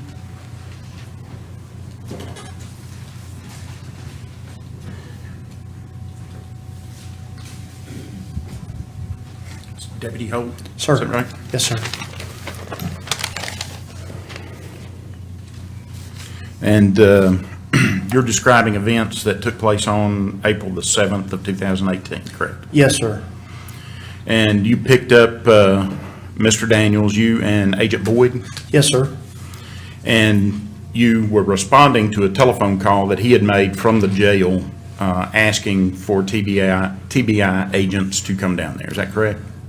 I don't know how the actual communication transpired between the defendant, sir, and the Bureau, but I was instructed to go pick him up, sir. Okay.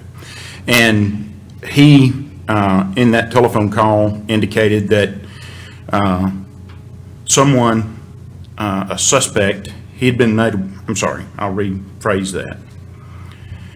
He stated that he understood a suspect had purchased a Dr. Pepper at Love's, and that he was that person, and he wanted y'all to come so he could take you to the child's body, correct? I'm not familiar with those comments, sir. I'm familiar with when I actually made contact with him, that he said that he would like to show us where the son would be located. And you obtained video from Love's? I did not, sir. Okay. Have you viewed any of the videos from Love's? I have seen, I believe, one or two videos, sir. If I can recall correctly, I have seen those, sir. All right. And none of those videos depicted Mr. Daniels buying a Dr. Pepper at Love's, did they? Not that I can recall, sir. One of those videos depicted Mr. McCormick buying a 12-pack of Dr. Peppers at Love's, right? I'm not familiar with Mr. McCormick, sir. I'm sorry.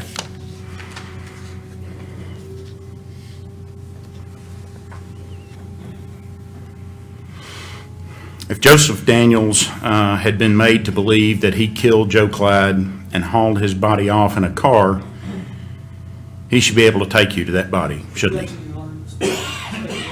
Agent Holt wasn't a portion or part of any of those interrogations. How would he know? Seems to be that you're asking him a question that's not within his, I mean, I think you can ask him if he had any involvement in that part of the investigation and then rephrase your question, but you got to lay a foundation, otherwise he would be speculating. Sustain the objection.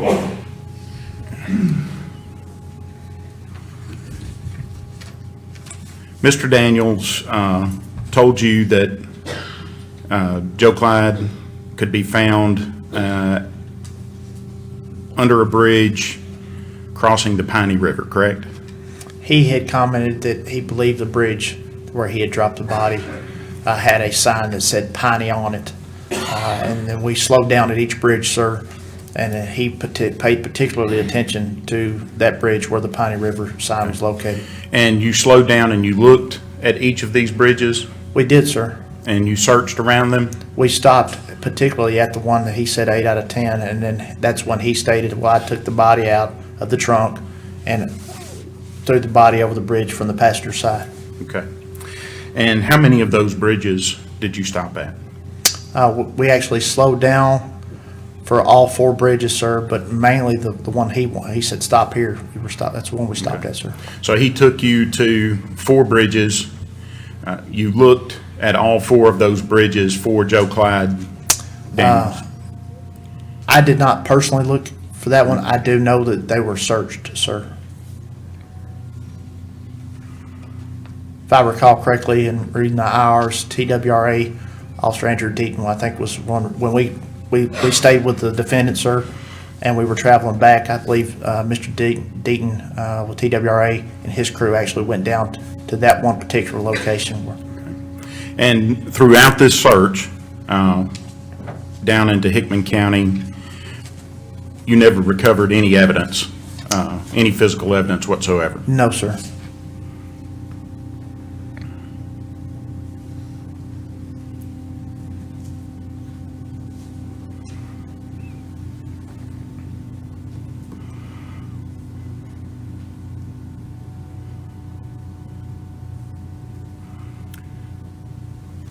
Had he, I'll withdraw that, Judge. I'll pass the witness. Redirect. No further questions. Thank you, Officer Holt. Sergeant Holt, you may step down and release from your subpoena. Thank you, Your Honor. Our next witness. Greg Ford.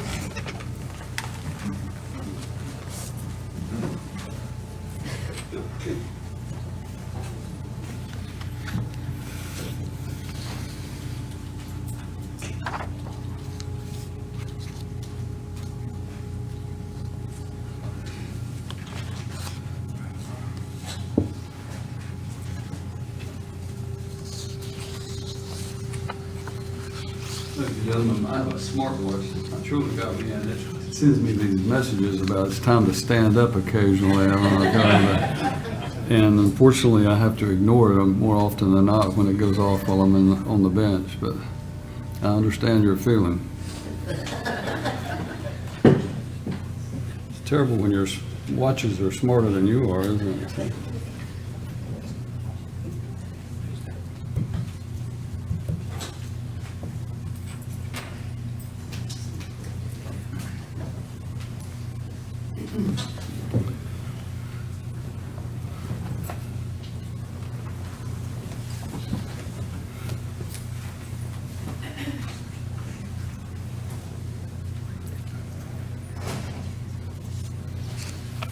Step right up, sir. You'll come right around here. We're going to ask you to face our clerk and raise your right hand. Do you solemnly swear or affirm that testimony you give in this case be the truth, the whole truth, nothing but the truth, so help you God? I do.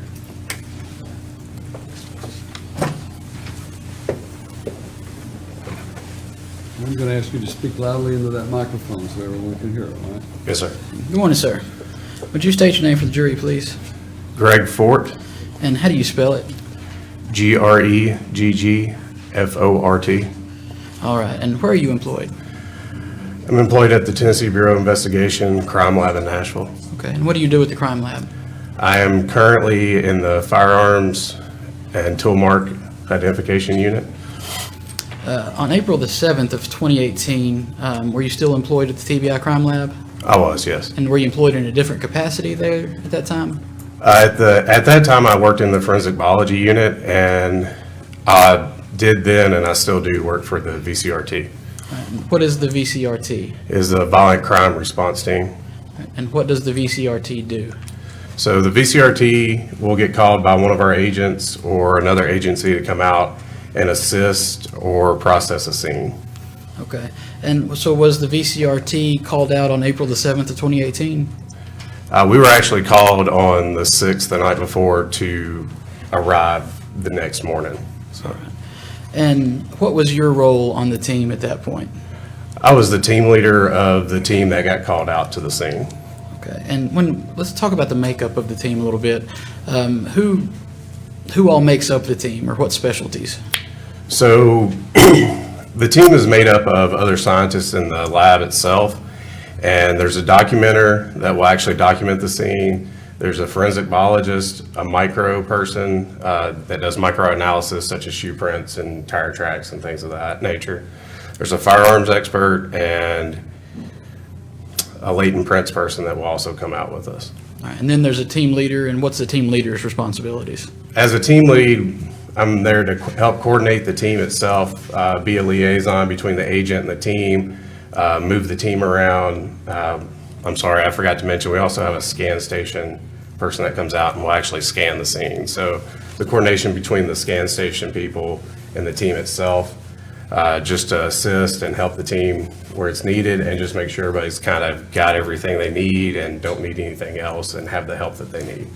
So when the VCRT arrives on a scene, tell us kind of what the general process is. What happens? So the first thing that happens when we arrive at the scene is we get with one of the agents to get a briefing of kind of what's going on and what they know about the scene itself to kind of give us a little bit of direction of what we're doing there and what we should be processing for. All right, and did that happen in this case? It did, yes. And who was your point of contact? The point of contact was Special Agent Holt. All right, so what kinds of things did your briefing consist of? What did you know about the scene? So usually a briefing just kind of gives us a quick narrative of what's going on. And what we got was that there was a missing child that had previously went missing. I believe it was the 4th was when they actually got information that this child was missing. And then we kind of got a brief description of what was going on up to that point. We were also told that it was a possibility that something may have happened in the house, that the night before that the child had peed and some things had happened. So we kind of were there to assist and look for indication that something may or may not have happened. Okay, and when you say you were there to look for indication of what may or may not have happened, what were you looking for? So we were specifically there to look for staining, blood staining more specific. But what we kind of do to start with is look for reddish brown stains and then do our testing accordingly from there. All right. So once your team gets the briefing, then typically what happens? Once the team gets a briefing, there will be a couple people that walk through the scene and get a general idea of how the scene is set up as far as the house layout, just kind of different things that we might see at the time. If you notice something going in that looks odd or off, we'll mark it. Sometimes there's scenes with shoe prints and dust and we don't want to disturb those. So a lot of times we'll mark things that we don't want disturbed by somebody coming in and taking pictures ahead of time. So sometimes when we come in and take pictures, there'll be markers, but it's all based on what that initial walkthrough has been. And did you conduct that walkthrough along with another member of the team? I did, yes. Right. And then after the walkthrough is completed and you observe the scene, what do you do?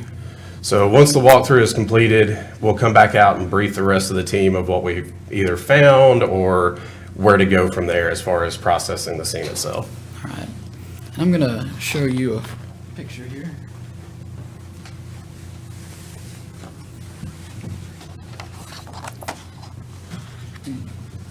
Do you recognize that, Agent Ford? It appears to be a diagram of the scene. Okay. And you said you did a walkthrough of the house. Is this the house, or at least the layout of the house as you recall it? Yes. All right. So let me walk over here. What door did the team make entry through? So we actually came in the back door. It looks like there's a number 23 next to the door where we came in. Would this be that door? Yes. And this is the back porch area up here? Yes. And what are all those numbers that are laying around? What do they think that are on the paper? What do they mean? The numbers are marking evidence. So these are actually markers that are placed down either for something that we find that we want to collect and take back to the lab and submit to the lab to be tested further, or something that's a stain that we want to test there at the scene. All right. And so as you walk in from the back door, there's a couch and a coffee table directly in front of you. Is that correct? Yes. Okay, and then the master bedroom would be off to your left as you're walking in that back door. Yes. And then the rest of the bedrooms are on the other end of the house. That's correct. All right. And as part of your of the VCRT, do y'all take photographs? We do, yes. Your responsibilities, and I believe in this case you took some 1,200 photographs. Is that accurate? That's That's very possible, yes. And we're not going to go through 1,200 photographs, but I do want to show you some. And Your Honor, that's to make that diagram the next exhibit. All right. And, that diagram would be 178. And Agent Fort, do you recognize those photographs that I've just handed you?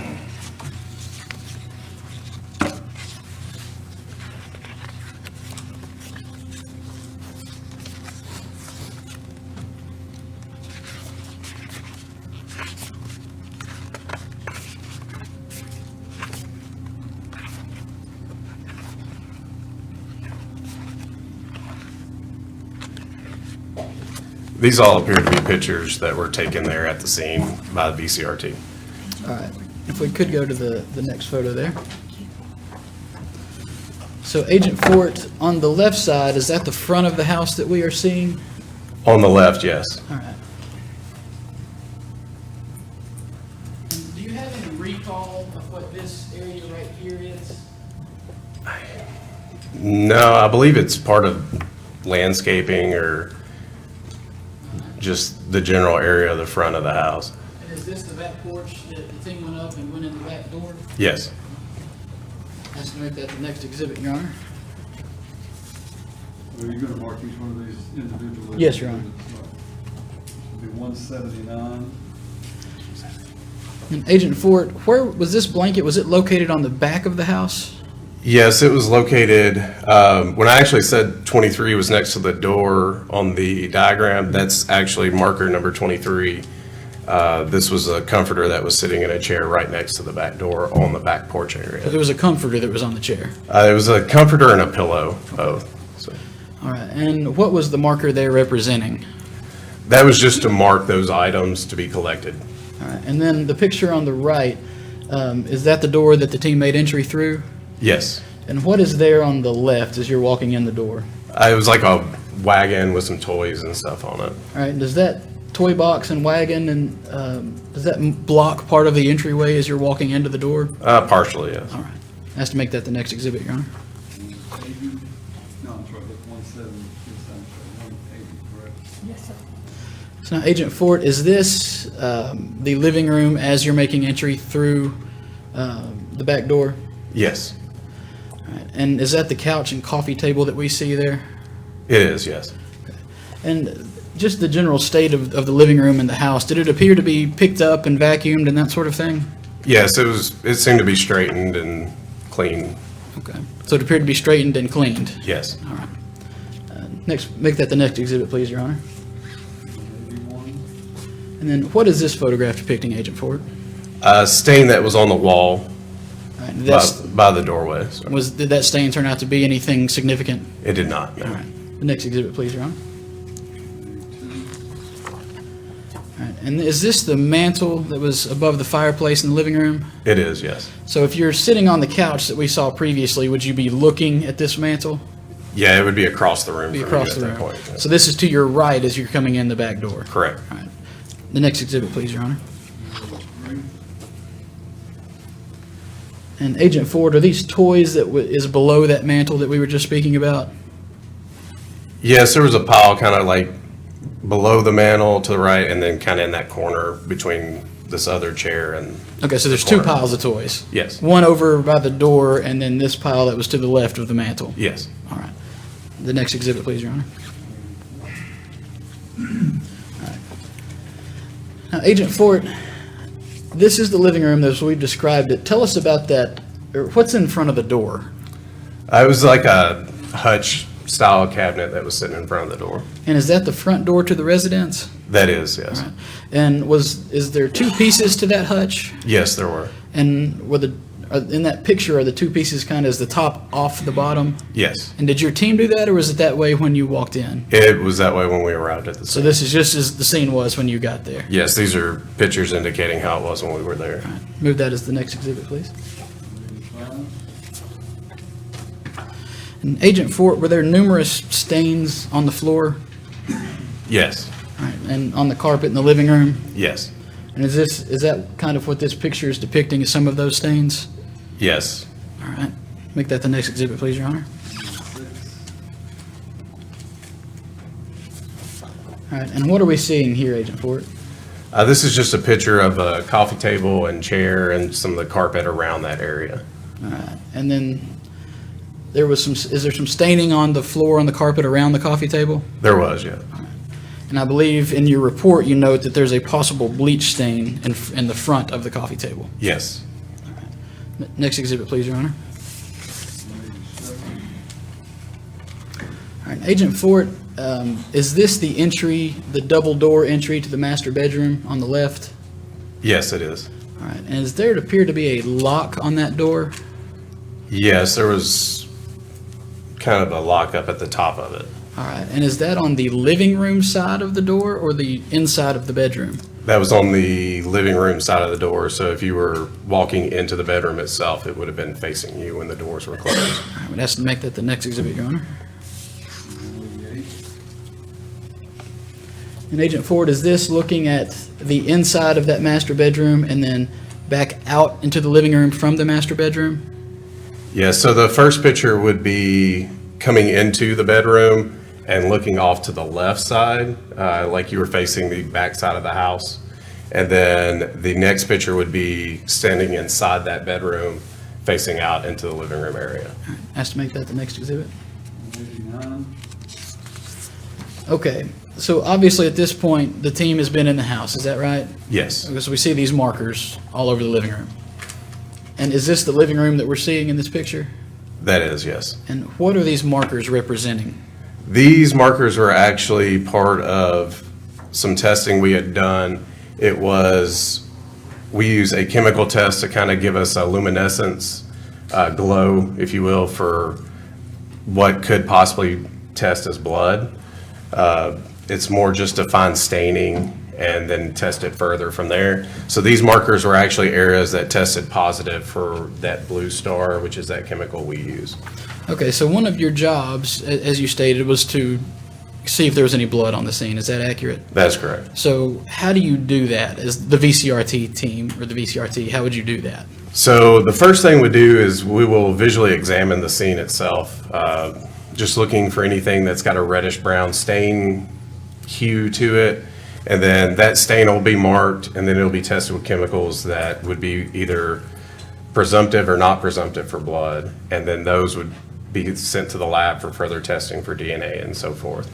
But the first thing would be to visually look for it and look for areas that kind of look odd. So sometimes blood isn't always a reddish brown stain. Sometimes it can be an off color, kind of like the previous picture with the wall, and it had that kind of orangish kind of hue to it. That's why we took a picture of it. But it also can just kind of mask itself essentially by not really looking that deep red that you would think. But these are actually done with that other chemical, and if you can't see something, sometimes we'll spray it with another chemical to help us visualize where a stain may be, and that's what that blue star does, is just help us visualize an area that might be possible for blood and give us a little more insight into where some of these stains might be. And these are just areas that would have tested positive with that blue star chemical. So it sounds like you spray a large area down with blue star to kind of narrow down your focus. Is that a simplified way? That's correct. We have like a spray bottle that'll spray this. It's a liquid, and it's kind of like I guess your spray would be more like a spray bottle for water if you were spraying your plants or your hair or something like that. So it lets off a pretty big mist, but it'll concentrate areas and give you a smaller area to look at, and then that'll be circled and then just marked with the numbers so that we can go back and test it further. So these were the areas that the blue star indicated that you wanted to check further. That is correct. All right. Asked to make that the next exhibit, Your Honor. 90. All right. Is this just a closer up photograph of some of those markers from the living room? Yes. All right. Indicating areas that you wanted to check That's further. Asked to make that the next exhibit. 191. All right. Where are we looking now, Agent Ford? This would be looking out from the living room area into the kitchen area and dining room area. All right. And where are the other bedrooms from how we're looking? They're off to the right side of that, where that wall kind of protrudes out a little bit. That's an entryway into the hallway area where the other bedrooms are. So if you're wanting to walk from the living room to the back bedrooms, you would walk through this dining room into the kitchen and take a right. Yes, roughly about where that carpet ends is about where that area was. So The next exhibit, please, Your Honor. 192.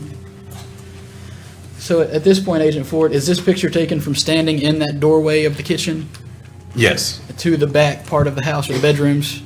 the one on the left is, yes. Okay, and what are we seeing here on the left? It's just markers and staining that we had visualized, so we were able to actually see it. And we, just different areas of the carpet we wanted to test further, and just a picture of the wall and the floor that was right there. Is that black stuff on the floor, what is that? That was a tape to hold the carpet down. And did the team put it there, or was that already there? That was like that when we got there. Okay. And then there's some wallpaper and such ripped off the wall, it appears. Is that accurate? That's correct. And was that like that when the team got there? That was also like that when we got there. All right. And then on the right, are we looking down the hallway? That would be stepping into the hallway from right to the left is where the other picture was taken, so it'd be stepping into the hallway and looking down. And is that the laundry room that would be on the immediate right from this, where this second picture is? Yes. All right. Has to make that the next exhibit. 193. All right. And what is this, Agent Ford? That area that had the tape covering the carpet, that was kind of sunken down in that other picture. This is just a picture of this being pulled back to look underneath the carpet. And is that staining that's on the carpet and under the carpet? Yes. And was this area was all tested? Yes. And did any of it indicate something that needed further testing? No, it was all negative. All right. Has to make that the next exhibit. 194. Okay, so on the left, is this the hallway? Yes. And is that just a little further down than the previous pictures we were looking at? Yes. All right, is that a hole in the kind of the wall next to the floor that we're seeing? On the left picture? Yes, sir. Yes. All right, and then the right picture, what are we looking at there? That's a picture of the wall just on where that doorway entry is. It would have been to the left of it on the left side picture and up the side of the wall. Okay. So it was just on the other side of that doorway. And is that a Post-it note on the wall? Yes. What is that representing? That's actually representing a marker. Sometimes we don't, on something like this with a wall or something that's a little higher up and there's nowhere really to set the marker or hang the marker, we'll use a Post-it note in lieu of using the little big plastic heavy markers that we normally use. So is there a stain or an area of interest on that? You need to move away so that the jurors can see the screen.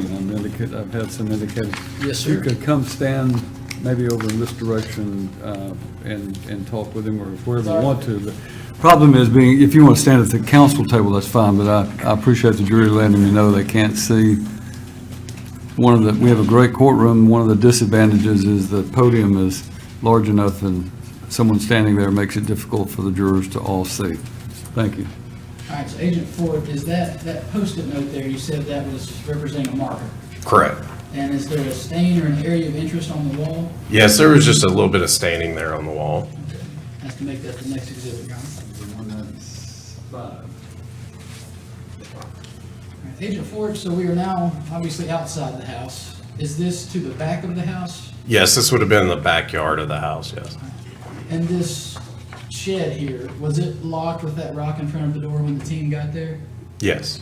And the picture on the right, is that the inside of that shed? Yes. Has to make that the next exhibit, Your Honor. 196. And Agent Ford, were there two sheds in the backyard? That's correct. And is this a picture of the shed on the left as we're looking at it? Yes. Was it also locked when the team got there? Yes. And is that the inside of it on the right? Yes. The next exhibit, please, Your Honor. 197. Agent Ford, what kind of vehicles were on scene when the team got there? There was a tractor trailer truck and an Impala and an F-150 that were on the scene. And the Impala, is that the silver vehicle that we're seeing there? Yes, the other vehicle was a VCRT vehicle. Okay. So there was not a red car there when the team got there? There was not, no. So this is the silver Impala and the trunk of it? That is correct. Has to make that the next exhibit, Your Honor. 198. And is this the F-150 that you spoke of, Agent Ford? Yes, And was it inspected also? it was, yes. The next exhibit, please.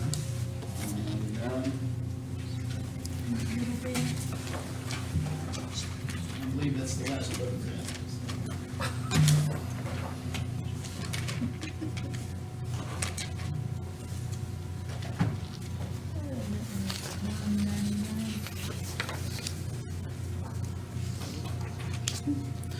So Agent Fort, after you go to a scene, do you document your findings? We do, yes. And did you do that in this case? Yes. And if any team member or lab person tests anything, would they also document their findings in a report?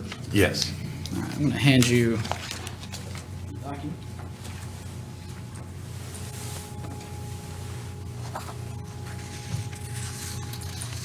What is that I've handed you, Agent Fort? It appears to be a copy of the official crime scene report. And it is 3 pages long? Yes. Just looking at the first page, and as you said, you were the team leader on this, is that correct? That's correct. Do you list all the members of the team and their specialties on the first page? Yes. Okay. And then what is below that? It says evidence collected on scene. Those are actually items that we collected from the scene and took back with us to the lab and submitted to the lab for further testing. Okay, and then testing can be requested on those items, or y'all can do testing if it's something that you think needs to be done. Is that accurate? That's correct. Okay, and then going to the second page.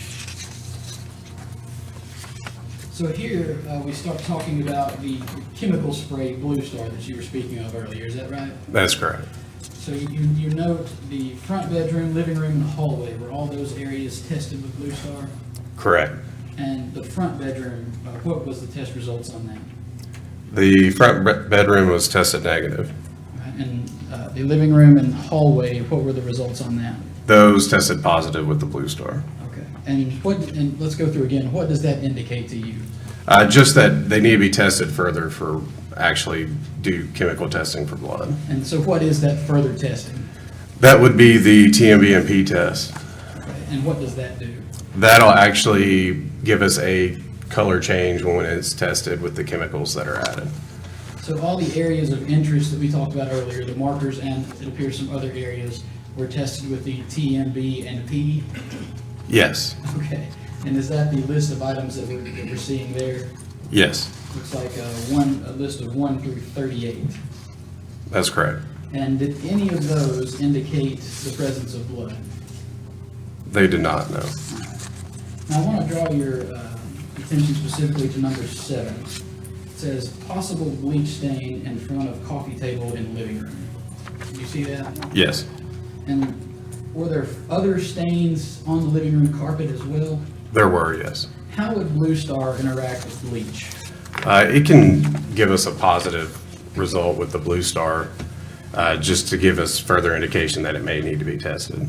And what if there was bleach poured on the area and then it was cleaned or scrubbed with water and or soap?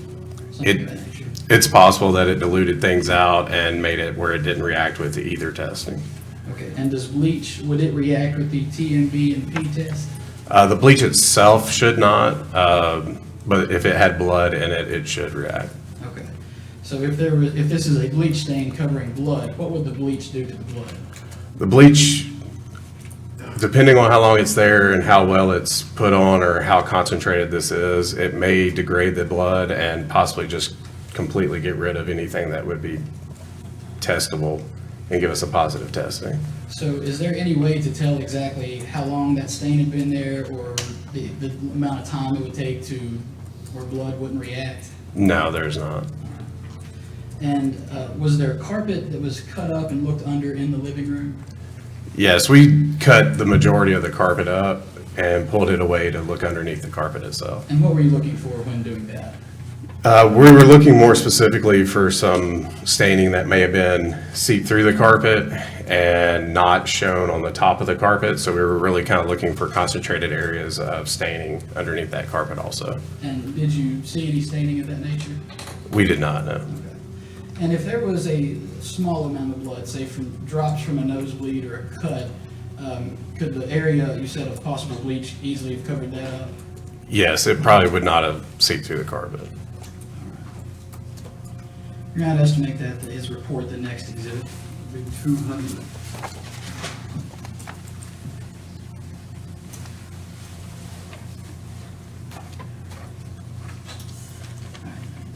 Mr. Etheridge, could you bring back up the first slide, please, the overview of the house?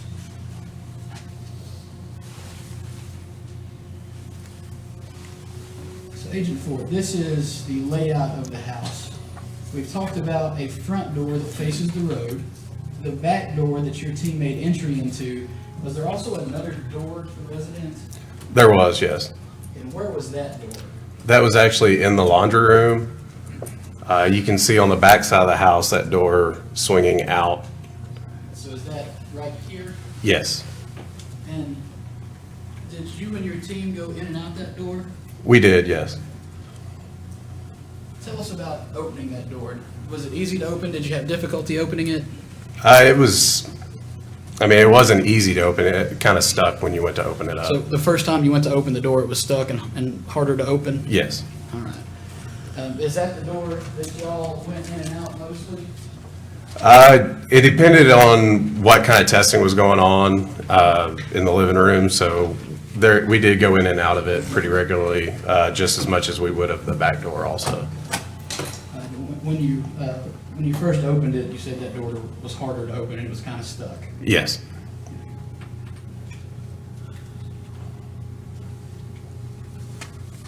That's my questions, Your Honor.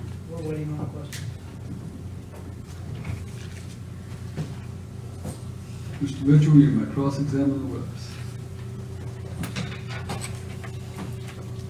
Agent Fort, the images that were just shown, just want to be clear, those markers in the living room are from the initial spray down of the Blue Star, correct? That's correct, yes. And that just gives you an indication of where you should be testing.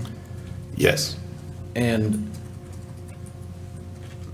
when you get a reaction from the Blue Star, your team follows up and tests it with a different chemical. That is correct. It's a little more specific, so that's why it gets tested further. So any area that may have come back on Blue Star, y'all tested? That is correct, yes. And the area number 7 that General Turnbow pointed out, this bleach stain, would the secondary, the chemical testing you do, would you expect to find blood if there was blood there? Yes.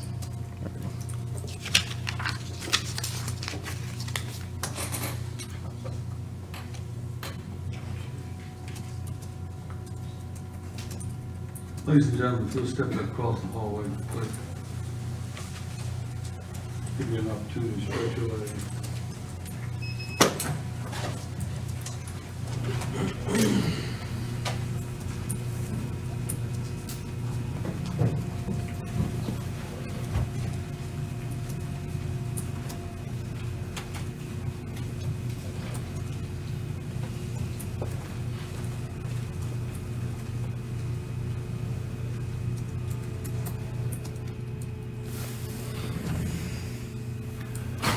Before you finish, and I'll give both sides an opportunity, but question that I was handed by one of the jurors is, does Blue Star chemical also indicate or mark urine or other types of spills such as juice?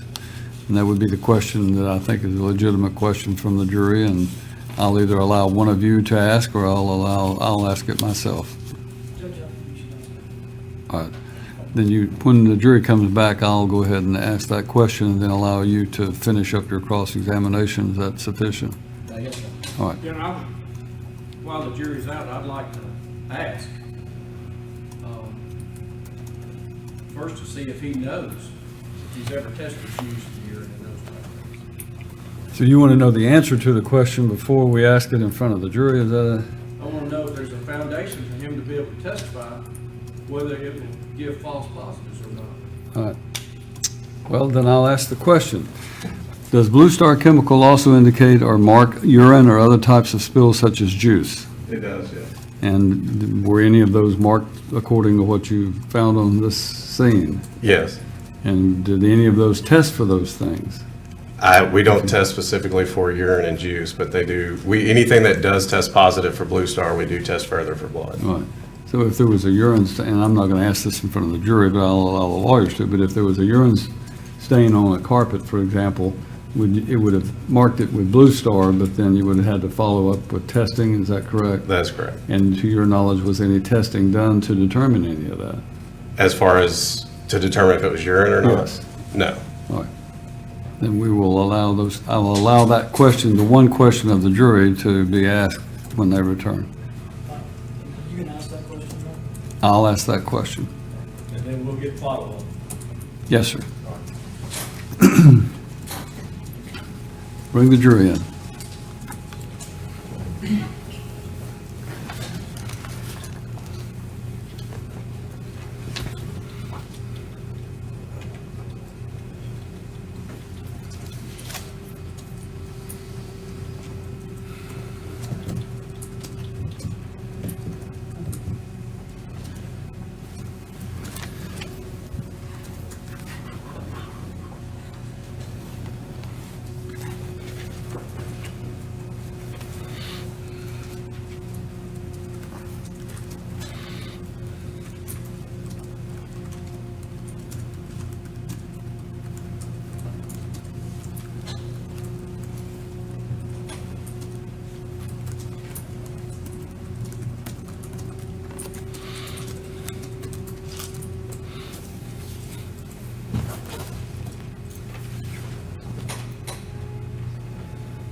Thank you, ladies and gentlemen. You may be seated.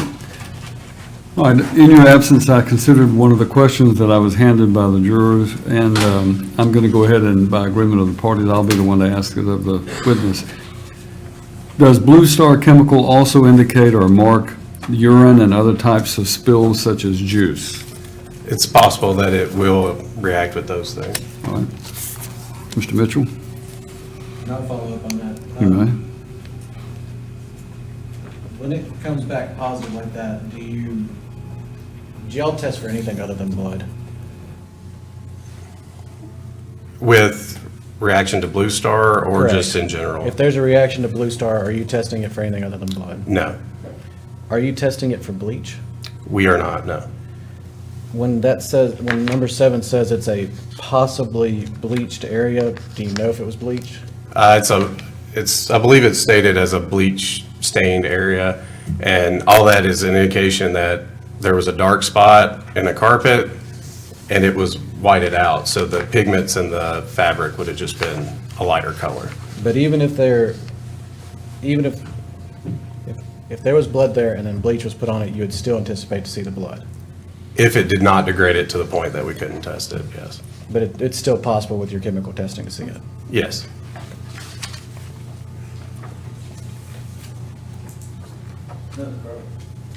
Turbo? Agent Fort, with these areas tested positive with Blue Star, was there a way on scene to test for urine? There was not, no. And does the TBI do that? The TBI does not, know. Okay. And then, as you said, with the bleach in the blood, bleach could possibly or could not possibly degrade blood to the point where it wouldn't interact with your other test? That's correct. Okay. That's all, Your Honor. Anything further? No, Your Honor. Thank you, sir. You may sit down. Go to your next witness. Judge, I'm happy to report that we're running early this morning and have finished ahead of schedule. We, Next witness is when is 1 o'clock, and we have a series of witnesses that are arriving at 1 o'clock. All right, ladies and gentlemen, as you may have gathered, there are a number of these witnesses that are coming from other locations. Sometimes they're coming from other courts that they've had to be in. So we try to time it to where, instead of having a room full of people sitting there cooling their heels for 2 or 3 days, we try to let them be staggered in.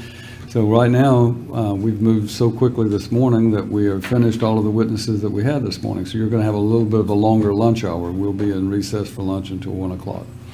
All right, thank you.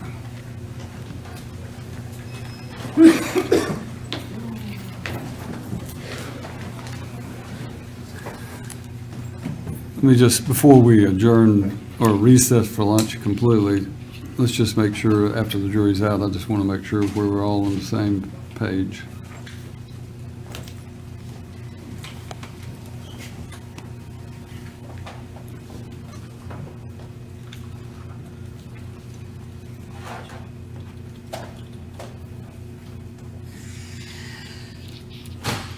All right, you said you had a series of witnesses for this afternoon? Yes, sir. All right, and we still looking at, just for general principles, are we still looking at you finishing your proof tomorrow, or do you know? I think we will, Judge. I mean, I can't anticipate cross-examination length. We have 6 witnesses this afternoon. 6 left? This Okay. afternoon. We have witnesses, as I reported, coming in from out of town that will arrive in Nashville at 9 a.m., but we have 2 witnesses that will be here at 8 o'clock tomorrow morning to testify. Those 2 witnesses, the out-of-town witnesses, That's fine. getting But close to the end. it is reasonable to think that there's a possibility the state could conclude its proof tomorrow? Possible. All right. I'm not going to hold you to it. I'm just trying to get an I idea. understand. I think if And- we don't finish tomorrow afternoon, then we will definitely finish on Friday. All right, so Again, assuming, following that, if the defense wishes to call any, put on any proof, then we'll let you do, start your proof as soon as the state finishes theirs, after any motions are heard, so. All right, then we'll stand in recess for lunch until 1 o'clock. Miss, you have something?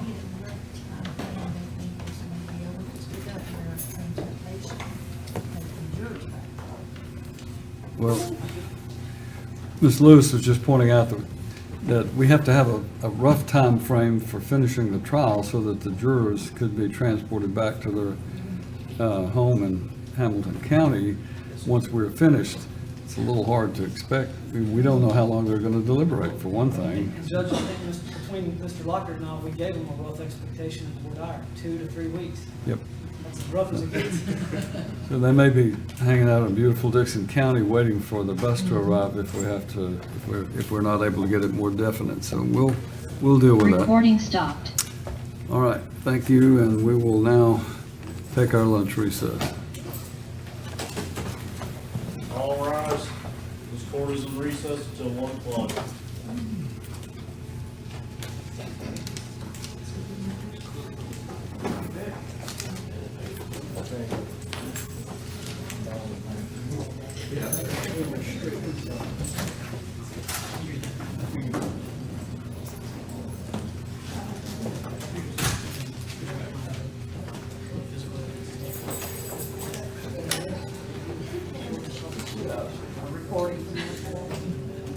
She didn't know if it worked or not. Well, Part of the plan, sleep deprivation.